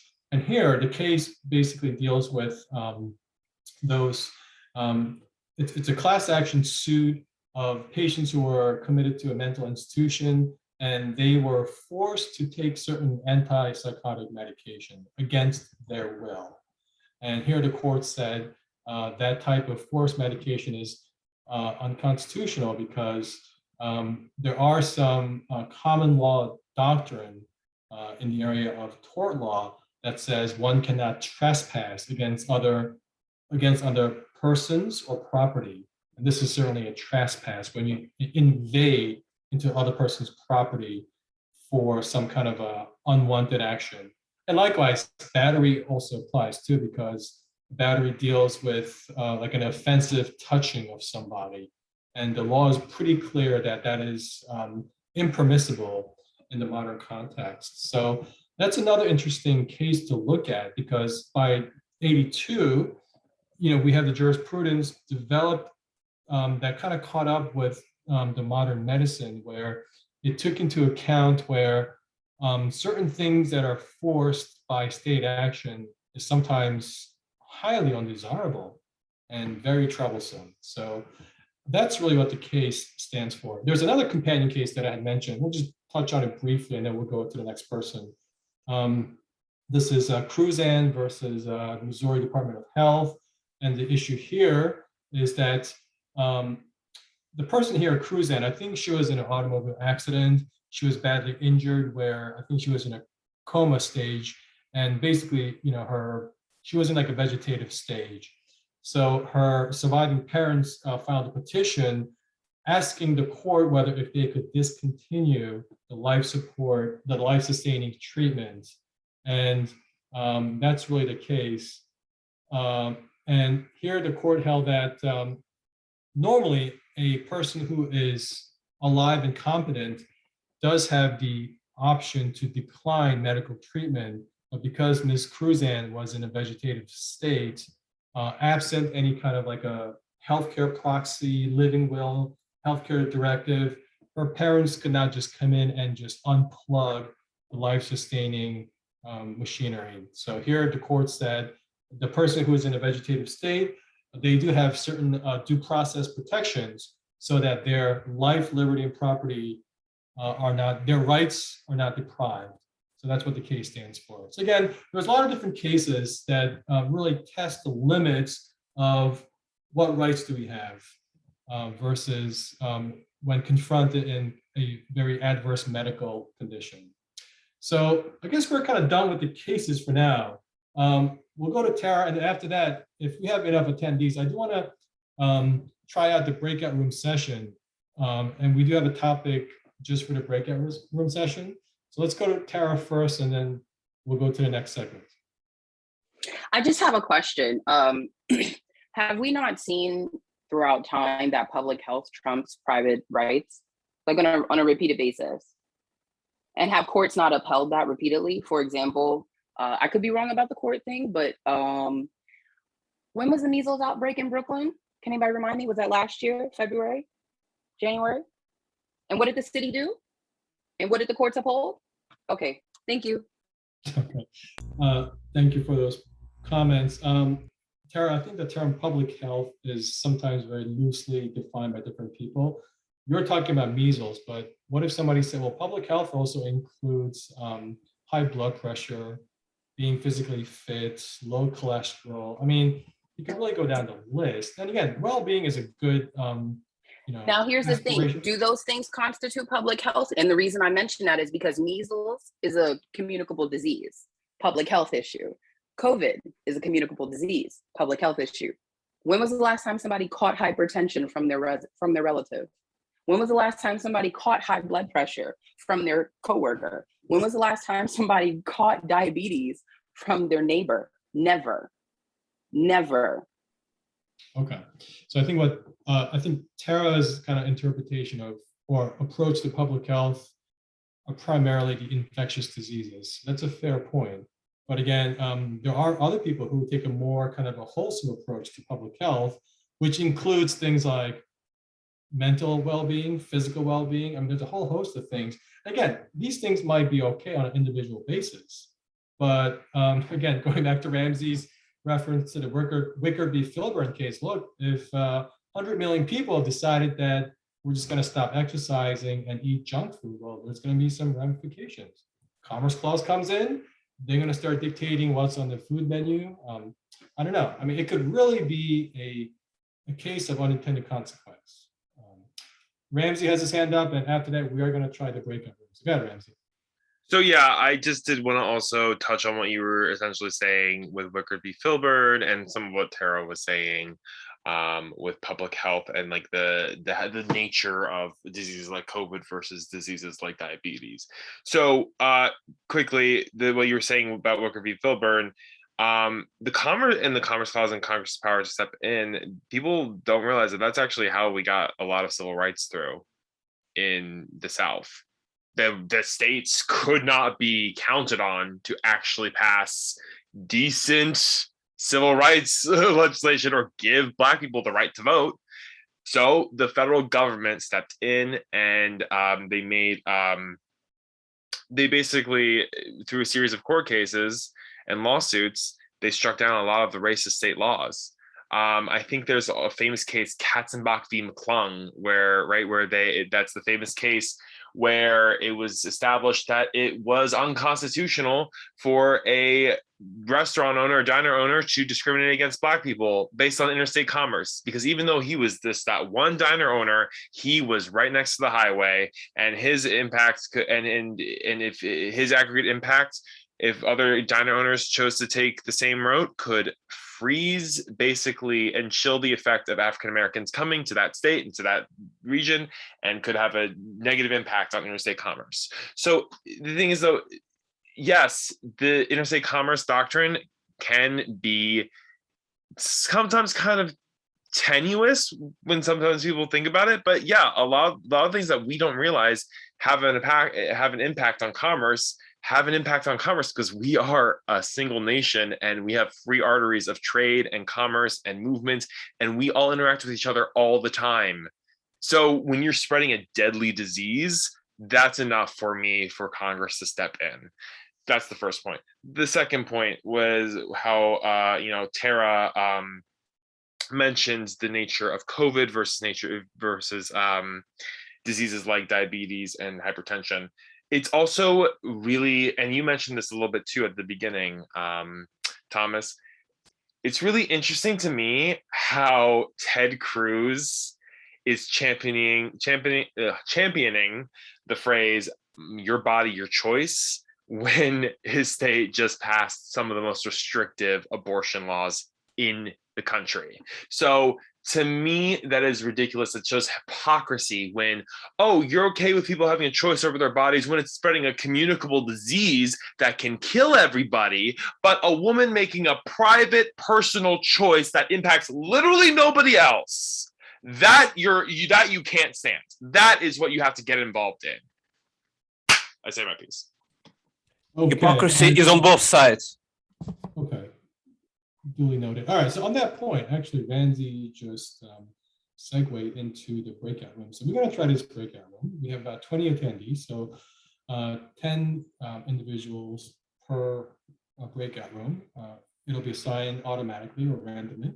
And the breakout room session question is this. The mantra of my body, my choice has been used both for the pro-choice camps as well as the anti-vaccine camps. What are the persuasive justifications and what are the blatant hypocrisies? So we'll break out for about 10 minutes or so, just kind of discuss amongst yourselves. And when you come back, let us know what were some of the key points. And then we'll get into some other examples where there is a government mandate and how that is applicable or different to the vaccine mandate. So let's try to break out room for about 10 minutes or so. Feel free to talk amongst yourself. Just be respectful, and I'm sure it'll be very enlightening.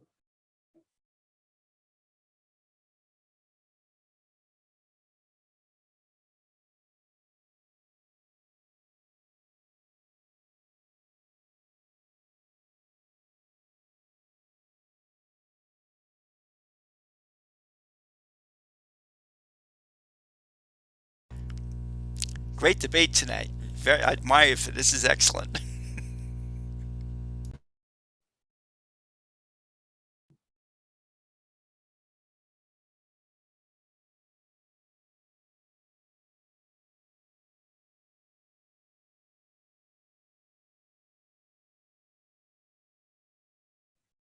Okay, welcome back everyone to the main room.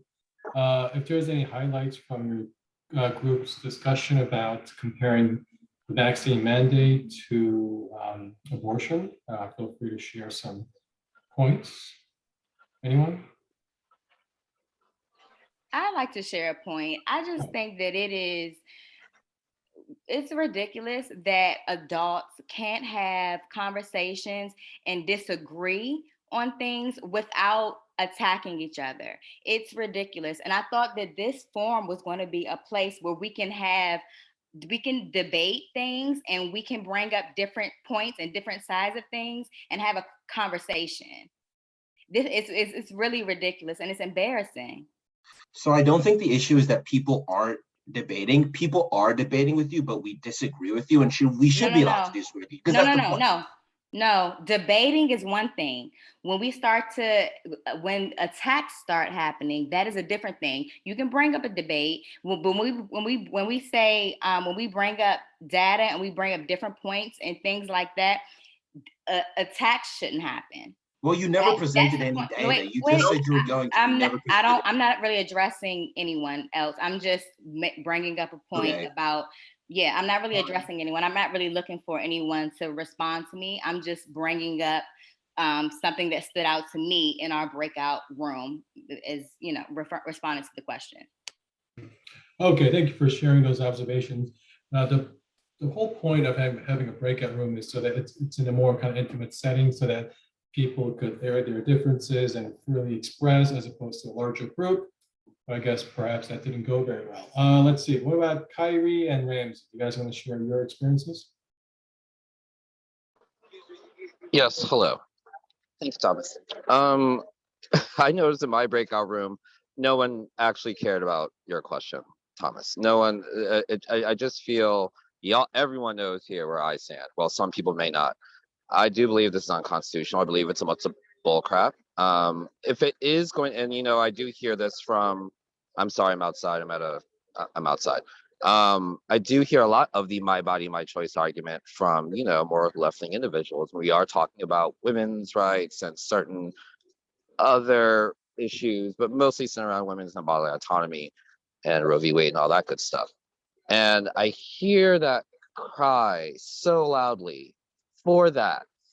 You would think it would extend to this. You would think it would extend to this because there's parades and marches happening between regular working class people, not between, but with regular working class people who are chanting my body, my choice. These are far progressives. These are regular blue collar workers. These are Trump supporters. These are middle of the road classical liberal centrists. So when I hear such strong opposition, just like an F you don't get a choice. No, actually, F y'all. It is so certainly my body. And no one gave me a real answer to my question. When is the end and where is the end goal? We're already getting it to be endemic.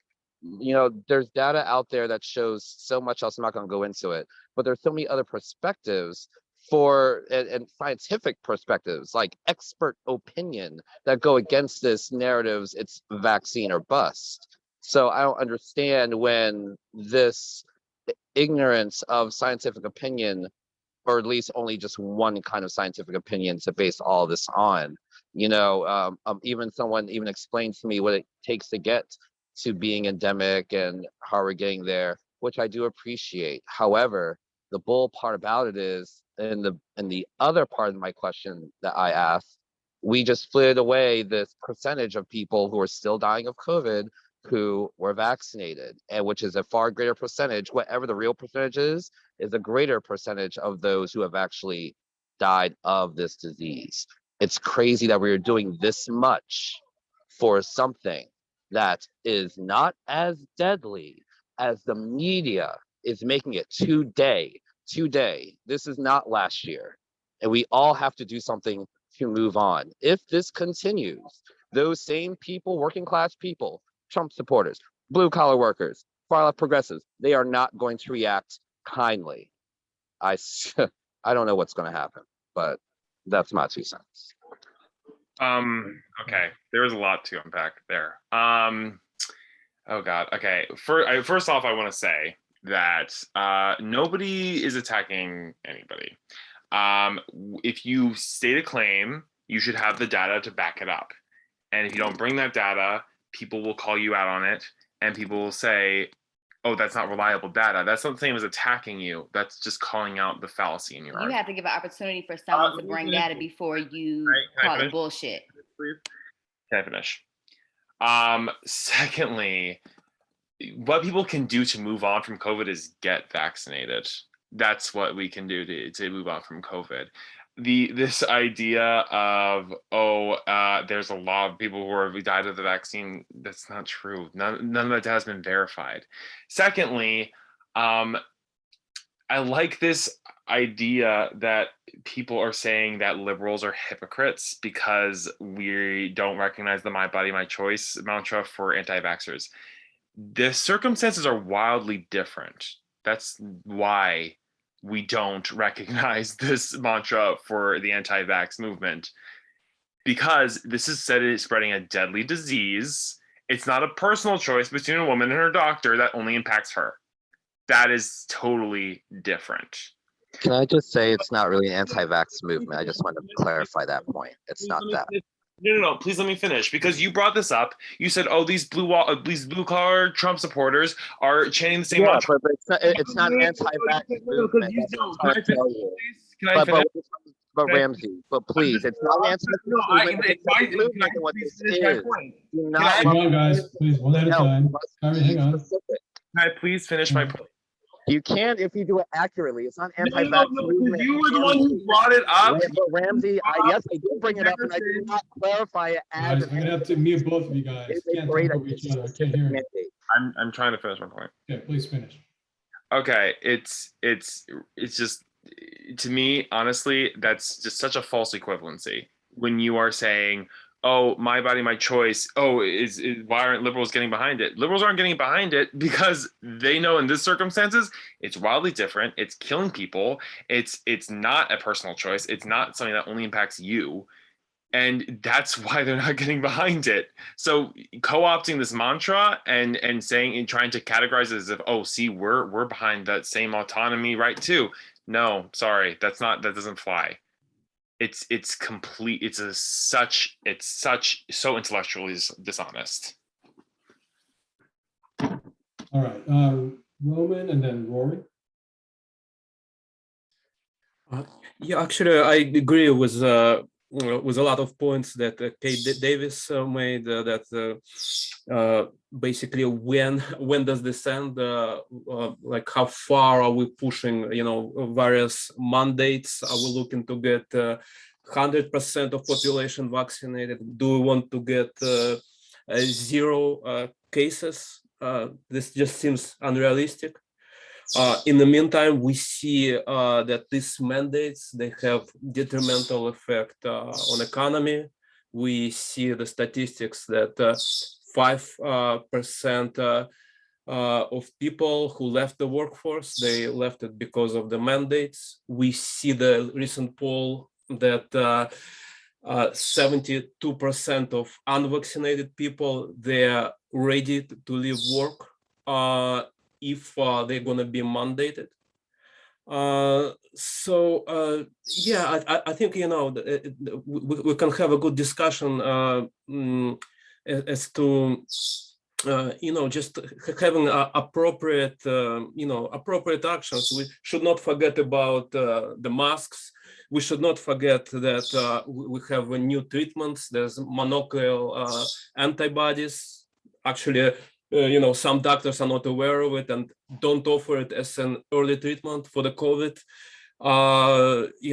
There's new evidence coming that some antidepressant may help also with early COVID. So we shouldn't just, we are not in the very beginning of the pandemic. We're all scared. We don't know what COVID is. It's just, we see that COVID cases are going down. But however, there's just no end to these mandates. We see what the New York mayor does. He says, okay, like, you either take the vaccine or you're fired. It's not even enough. Like, he doesn't even accept negative COVID tests. There's just many examples. So we, I often find myself like on polar opposite spectrum of the debate. Like in the beginning of COVID, I'm all like with like liberals, with Democrats. We should take. I was all for mask mandates. We should enforce all the measures to get COVID under control. But now I see, with current leadership, it's just. It's just got out of proportion. We're actually missing, some important things, and we are concentrating on things which are, which don't bring enough benefit, but they may be just more damaging. Like I see at my fitness club in New Jersey, they're not mandated for anything. I go to my fitness club, there are hundreds of people working out. Nobody checks for temperature, nobody is wearing masks, nobody cares if anybody is vaccinated. But then I see, some people, in some professions which, they don't interact with a lot of people, they can work remotely, but they must be vaccinated. And then also we don't take in effect in account people who actually had COVID. There's evidence that natural immunity is actually, very effective. It might be even better than some of the vaccines, but still we require those people to get the vaccine. Okay, thank you, Roman. In the interest of time, I'm just going to move along very quickly. And Rory, you have your hand up. And after this, I want to go into the final segment, which is looking at other government mandates and how one is justifiable, but the other one is not.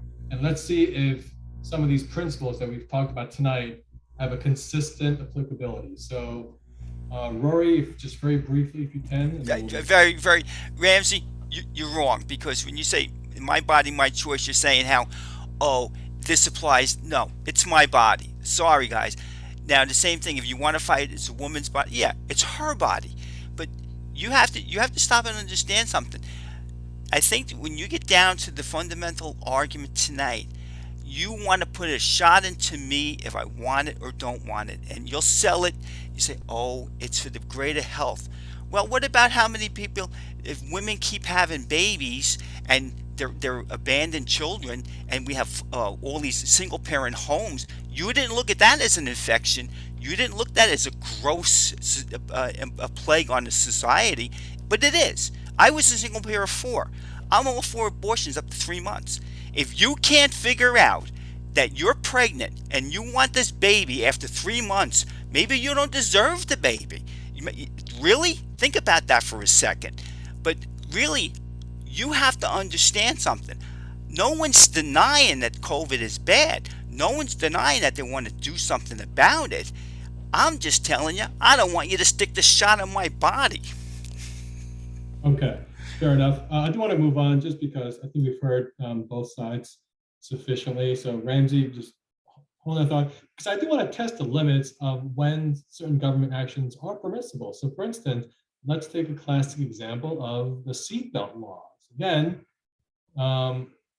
we pretty much all 50 states have a universal seatbelt requirement. Why is that permissible?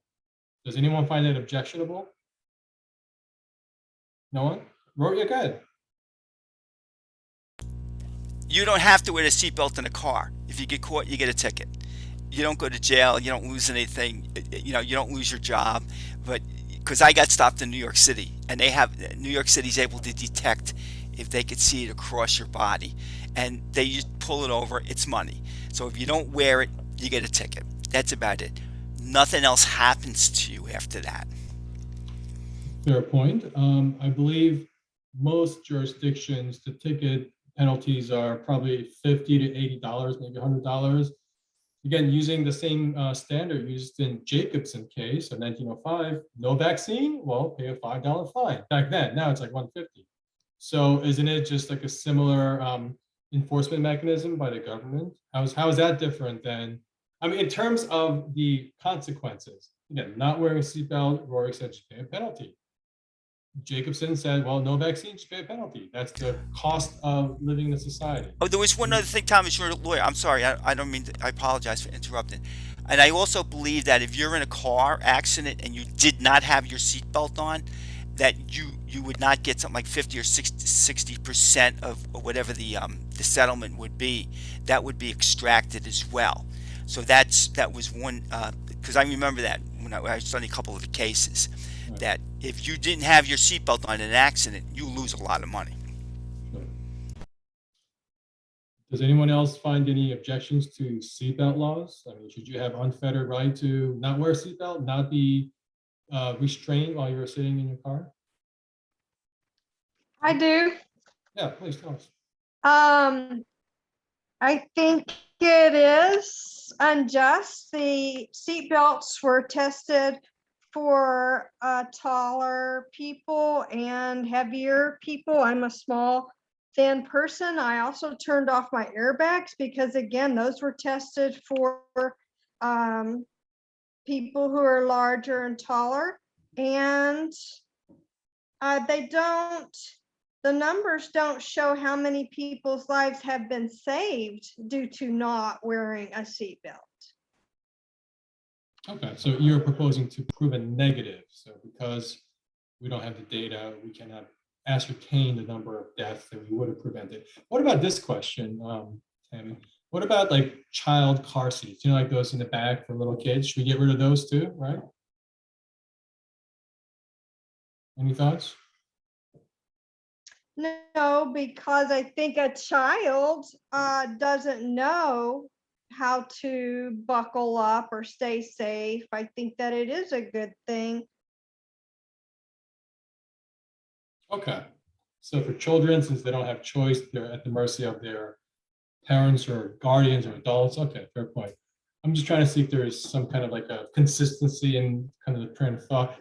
All right, let's go to, let's see, Sierra has her hand up. Go ahead.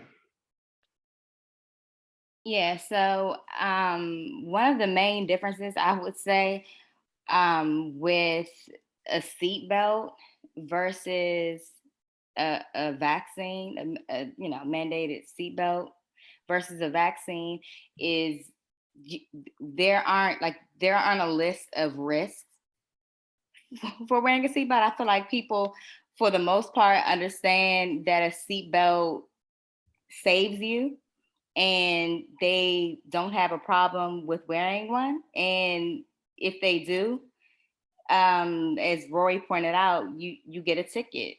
The vaccine, and also to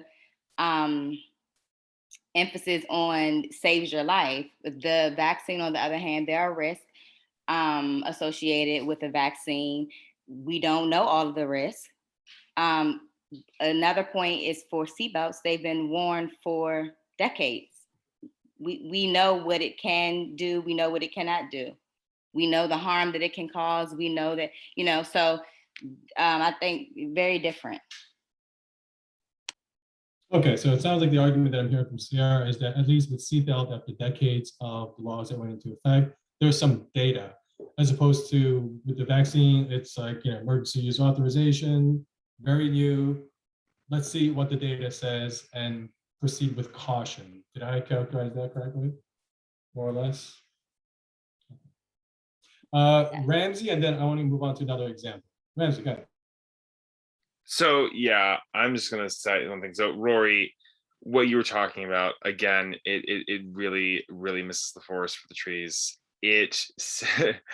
Again, the point is, when you make a choice with your body that impacts other people, that is no longer your choice. The saying is not my body, the saying is my body, my choice. It's not, oh, however my body impacts your body is also my choice too. That is, I'm sorry, but like it's ridiculous. There's just one more thing I was gonna say. So the argument you brought up to the abortion clinic, the abortion case, it seems very tenuous, though, that argument. It seems very, very tenuous. The policy debate, there is no clear policy debate over, you know, outlawing abortions. There's no clear policy benefit to that. The idea that in fact there was a study shown, Freakonomics, I'm sure you've heard of that famous book, where it was established that actually, you know, allowing for safe legal abortions actually led to less unwanted pregnancies, less mothers having babies who couldn't support them, who had to raise those babies in unfortunate situations and had to in poverty, and led to less crime overall. That was a large factor in the reduction of crime. Is that the abortion when they put the poker through the skull after the baby was born? That was right. That's an abortion. That we're not going to get. Abortion? No, it's an abortion. My body, my choice. It's an abortion. The poke hole in the back of the neck. All right, hang on, guys. Hang on. I think we're getting off track here. hang on, wait. Did you finish your point, Ramsey? Yeah, I know. It's just, but the point is that there is a clear policy reason why vaccine mandates are necessary right now. All right. Sticking to the automobile analogy, just a couple other points, if I may. Speed limits, stop signs. Again, Ramsey knows it's a constitutional protection. We have the right to interstate travel. So who are you, government, to dare put a speed limit on my interstate highway? I have the right to travel from here to Idaho. If I want to get there in 2 days, isn't that my right to travel as fast as my car will go? Why even have speed limits? Any objections?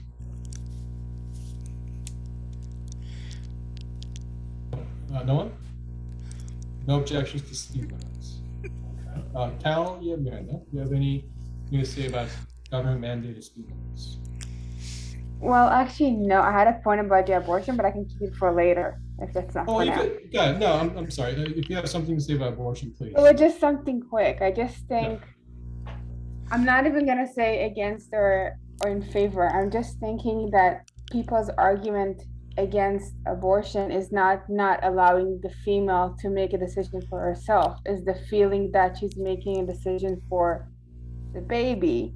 So it's not necessarily the same thing saying when I'm making it, if a female is making, and I'm not even saying if it's like, this is what I believe, but I think it's not looked at as should or should not a woman make a decision for herself. It's also looking at it as impacting another human being.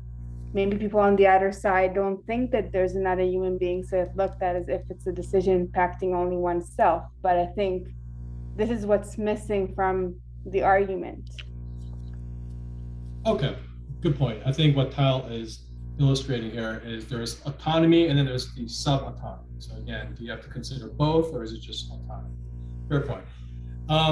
Looks like on the automobile analogies, there's no comments. Again, speed limit, stop sign. Why even have these pesky laws? I mean, who are you to tell me 65 is safe, but 75 is unsafe? That seems highly arbitrary. I should take the DOT to the court, right? No? Let's go with Anna. Anna, no? Unmute, please. There. First of all, I look at this the same way I look at the vaccine mandates. It is for the public good. When I come to a stop sign, I'm going to stop, and I hope you stop too. And there are rules of the road to prevent us from having collisions. And as far as the speed limits, yeah, I would say most of us kind of fudge that a little bit, but it's good for the environment. I know that's probably a terrible thing to bring up, but you're using less gas and it is better for the environment. It's also going to be safer. And they have proven in the states where they went back to the 55-mile speed limit that in fact there were less accidents. As for abortion, I don't understand why a bunch of old white men get to decide what I do with my body. It's none of their business. That's all. Okay, I have the same thank question. you. Hang on, Kyra, just 1 second. Thank you, Anna, for those comments. So we're still talking about, my body, my choice, autonomy. Okay, what about there should be no laws regulating what one person consumes that affects his or her body, right? Why not just legalize everything? Fentanyl, opioids. Who are you to tell me that, well, gummy bears laced with THC is okay, but no fentanyl? My body, my choice. What goes in only comes out from my body. So why is the government telling us, well, we can and cannot consume? How about that? Kyrie, I know you had your hand up, and then Sierra. I actually, it's funny, someone asked me that and they were like, what was your most extreme opinion? Or they actually asked me what's the most extreme leftist opinion. And that's what I answered. I'm not sure if it is leftist actually. But to me, you know, in the spirit of liberty, I guess it's a libertarian opinion.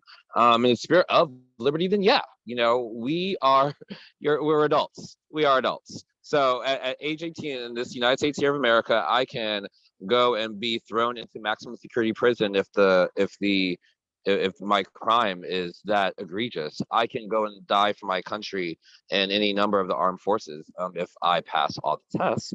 I can, you know, I can do all this stuff except maybe drink. But you know, even in Europe, the kids are drinking at legally, really at 18, sublegally below. But yeah, you know, it really should be like that. We're still struggling just getting marijuana off of Schedule 1. You know, let that sink in and compare it to, imagine if they made you take marijuana edibles every day. Let's say everyone's too stressed. Marijuana decreases stress. You must take a marijuana edible every day. I'd imagine I would not mind, but I imagine there would be a lot of pushback on that too. You know, if we're going to make all of these not so much as claims, but all these, you know, similarities and compare it with all these other laws and kind of ignore kind of like the special, you know, situation that we are in that only happens every 100 years or so, you know, then it has to be across the board. Like I said the first time, with my body, my choice. If it's good for this, then it has to be good for this situation, for something that affects another life entirely, for something that is directly responsible or one of the factors in making sure that Black people, that we cannot even replace our own population, starting at 13%, now we're at 11% of the population. Yeah, I think we can start there, actually.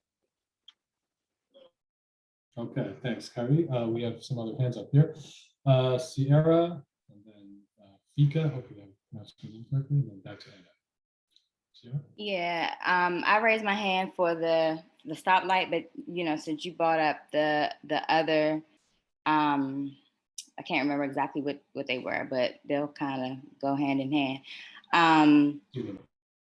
Stop lights and driving rules and regulations are boundaries to create order and general safety. Again, all of these things that are being brought up for comparison are very different than drugs. To tell me that I have to stop at a red light so that the other person can go is not the same at all. And the fact that we're bringing these up and comparing them they're not the same. Okay, thanks for that comparison. Before we go to the next person, you mentioned boundaries. So what about this boundary? Again, on one hand, you could say that certain driving rules are justified because of boundaries. You want the orderly passage of cars. What about the orderly passage of human beings, let's say in a crowded subway or a densely, you know, crowded area where, again, this is a hypothetical, but what if someone who is not vaccinated, who's very symptomatic, and now they are invading other people's boundaries in a public sphere? Don't they have the right not to be invaded in a public sphere? Do you think that's analogous, or how is that different? No? So again, the rationale that I heard is that, well, when you're driving, you got to respect the boundaries because the cars have to flow in a certain manner that's not going to, you know, hit another car. So you have to follow the speed limit, you have to follow the stop sign. Fair enough. What about using that in a very densely, you know, crowded area where someone who's not vaccinated and starts coughing, starts emitting, you know, the virus particles? Well, isn't that invading the boundaries of other people? You don't look at it in a similar fashion? Are you talking to me still? Or just anyone in general? Because again, I mean, these things are somewhat analogous because we all kind of move around, whether if we're in cars, yeah, or if we're, you know, out and about on foot. I can answer. Yeah, so no, that still wouldn't be the same because as we mentioned before, and this is, you know, a lot of people have their source that their only source that they believe. This is CDC's own data. The vaccine does not stop transmission, and it does not stop. It doesn't stop you contracting or transmitting. So, I mean, what it does do that I feel like we can argue makes it worse is it makes you asymptomatic. So you can be carrying the virus, you can be carrying virus loads, and you can be transmitting it and no one would ever know. Versus if we want to make that argument, if I'm not vaccinated, then I'll have the symptoms to show that I have COVID, and then I can make sure that I stay in my house or isolate myself in quarantine. Whereas if you don't know and you're just out and about and going about your normal day, then you're more dangerous. Okay, so you're concerned about the asymptomatic transmission. Okay, there are some nuances to this analogy. All right, just real quickly, in the interest of time, let's go to the remaining hands here. So Fika, Anne, Yen, then Rory. So go ahead. Sorry, was it me? Okay, thank you very much. So in regards to the speed limits and stuff, I would have to tell you that I'm really against the speed limit, because I fall asleep if I drive low speed, or just not pass anyone or anything like that. Now, I'm not saying drive crazy, but there has to be something that keeps you awake when you drive, really. And I'm really, I really believe in the saying that say strict parents raise sneaky children. So I'm for some level of freedom in any country, really. Now, being a politician it's almost like being a mom, and I say that because I'm a mom, and I find it super, super stressful, just controlling my own kids, or making sure that everyone is in a place that inside the house everyone is happy, everyone is pleased, no one's rights are taken away from them, and all of those things that go with the parenting. So just imagine being a politician, just imagine being responsible for a whole country, for societies and all of that. And you will always get people that like what you do and people that don't like what you do. Right. The most important thing when it comes to myself, I think I very much respect people that think. So it's extremely important to have that freedom for everyone to be able to think and to be able to communicate what they think. Because if I today shut someone up because their opinion is not like mine, I have actually committed a crime against myself, because I have taken that freedom away from myself. Today is someone else that has an opinion that is against mine. Tomorrow it might be me that is not agreeing with something. So I think one of the most important things in the society is to respect each other's opinion and make sure. Now, I'm a very mushy person. I really believe in love. I really believe in connection. I really believe in humanity. So I think when in situations like COVID, really no one knows what's happening. Everyone's confused. Like I was saying, there's been really great lack of transparency when it comes to government and scientists and anyone that has been involved. So definitely it brings a lot of questions. And when it's about my body, of course I'm going to be very responsible about my body. Of course I'm going to be very careful about my children's life, right? I don't want to, from one side I'm thinking, what isn't the vaccine? From other side I'm thinking, well, what if everyone has something and they would give it to my child? I don't want anything to happen, right? So it's really a world of confusion right now, and everyone's entitled to their opinion. But again, my mantra in life is be respectful of everyone's opinion, because you may be wrong. You really may be wrong. So be open to hear other people's ideas. Do not disrespect other people. Do not count their ideas as invalid. There's always some learning in people. So, and with that, love everyone. They're just as important as you are. Thank you. Okay, thank you for that note of optimism. All right, and that is much needed, by the way, these times. Anna, Yen, and Rory, and then after that, we do need to wrap it up because I need to sign off. So, I'm yeah. going to go back to your question, which was about drugs and marijuana and so on. I happen to live in Oregon, so no problem with the marijuana.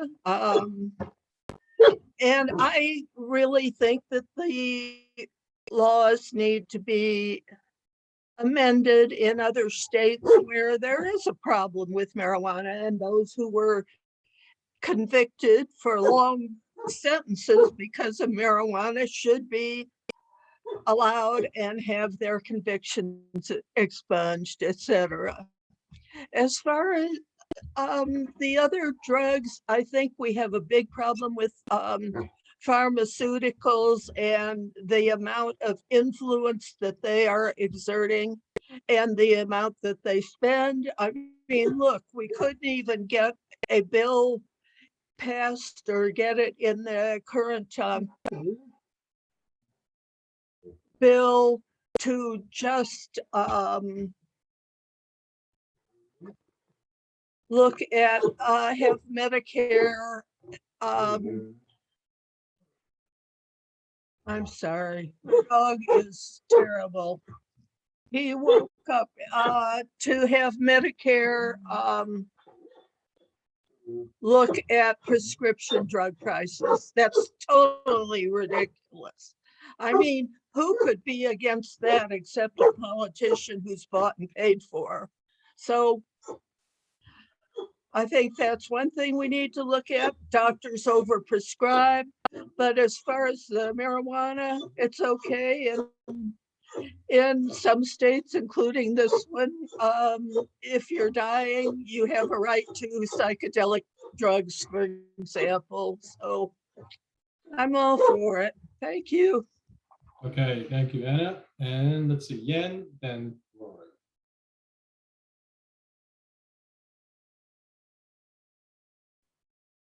Okay, I want to build on what Fika said about as being a parent, okay, and the techniques and the human behavior or human patterns that she was depending on, meaning as a mother, as well as, as a woman, as well as a mother in terms of caring for their child and being responsible for them. We gave numerous examples from abortion to car seats, all that stuff. I'm trying to put a common thread on it and tie it to personal responsibility, shared responsibility. And ultimately, though, is the government has the general welfare of the whole country, so everybody. The problem being, though, is that like an unwise parent or a foolish child, if the federal government or Fauci or Trump or Biden is not wise and benevolent or just foolish in what they mandate, we will have problems downstream, just like a parent being foolish. Likewise, the children, though, if they don't trust the parents as being competent at what they do, they're not going to follow, of course. So what I see governments going top down, though, I'm asking people to examine is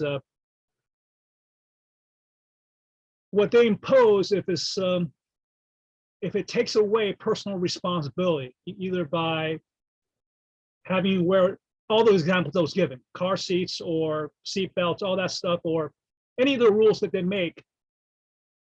If they impose that on you, such as the vaccine, and causes you harm or causes other people's harm in the advice they give, do not wear masks, let's say, early on, when there was evidence that indeed it was transmitted through the air.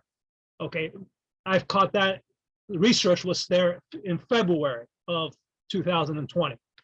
But that, given that as an example, I'm saying if they are incompetent in what they do, and then have their officials and everybody downstream being competent about it, they protect them. So there is no accountability. So then people, like anybody from top down,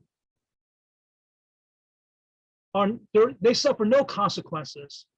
In that way, as Fika will see in parenting, if the natural consequences are not suffered by the children are going to be irresponsible. They're not going to learn. They'll be irresponsible, take advantage of it even. Or if you have imposed then logical consequences to a child, because you can't allow them to suffer a deadly act, okay, such as COVID could be, or a child crossing the road without holding hands with the adult parent, let's say, then if you cannot afford them to suffer those deadly consequences, you have to impose some rules. If they're unwise or they're wrong, you likewise will not create citizens or children that will be responsible. I'm wrapping it up by saying is that basically personal responsibility, if the government shortcuts the consequences of a person contracting COVID because they chose not to get vaccinated, or you protect someone even if they are vaccinated, not vaccinated, then those people will make whatever choices that are not necessarily, well, they'll make personal choices that are good for them, for their benefit. And they will not take the responsibility because they also share responsibility to keep other people safe. All right, thank you. Yeah, and finally, Rory, and I'm sorry, Ramsey, I know you have your hand up, but I do need to sign off in like 3 minutes, so I'm just gonna leave it with Rory. Ramsey, my friend, I would like to depart with a gypsy saying, may you be in an argument that you're absolutely correct. Do you see what they're doing to the Navy SEALs? 200 Navy SEALs are being fired because they will not take the shot. Not only are they going to take their trident away, they're taking their identity away, and the Navy wants them to pay for all of their education that they had to go through to become a Navy SEAL. Do you think we went a little too far in this? I conclude. We live in a culture of consequences. Okay, all right. Your entire life is eviscerated because you didn't take a shot. Yeah. Okay. All right, and we're gonna have to leave it there. Just on a final note to conclude, I think, again, we've heard many different opinions tonight, and we always welcome that. I think this is a good debate to be having. And what I mean by that is a year ago, we did not have the vaccine. And now here we are, instead of having a debate on should we have another lockdown or do masks work, we're actually seeing some light at the end of the tunnel. Whether it's going to be a matter of months or years, that remains to be seen. But at least we're at this point during this pandemic, we're now talking about the legality or the constitutionality of vaccine mandate, whether if you agree or not. Only thing I ask is just, like Fika said, the other person's opinions, there's a little bit of merit to that. Whether if you agree with it 1% or 100%, there is something at least to glean from. So just be open-minded. And I think what this pandemic has shown us is that it just makes us even more divisive. So even a very narrow issue such as, this, yeah, it's a big issue, but still it tends to divide us based on partisan lines. So anyway, we're going to leave it there, but thank you once again, everyone, for your participation, and be well. See you next time. Take care. Thank you very much. Ramsey, are we friends?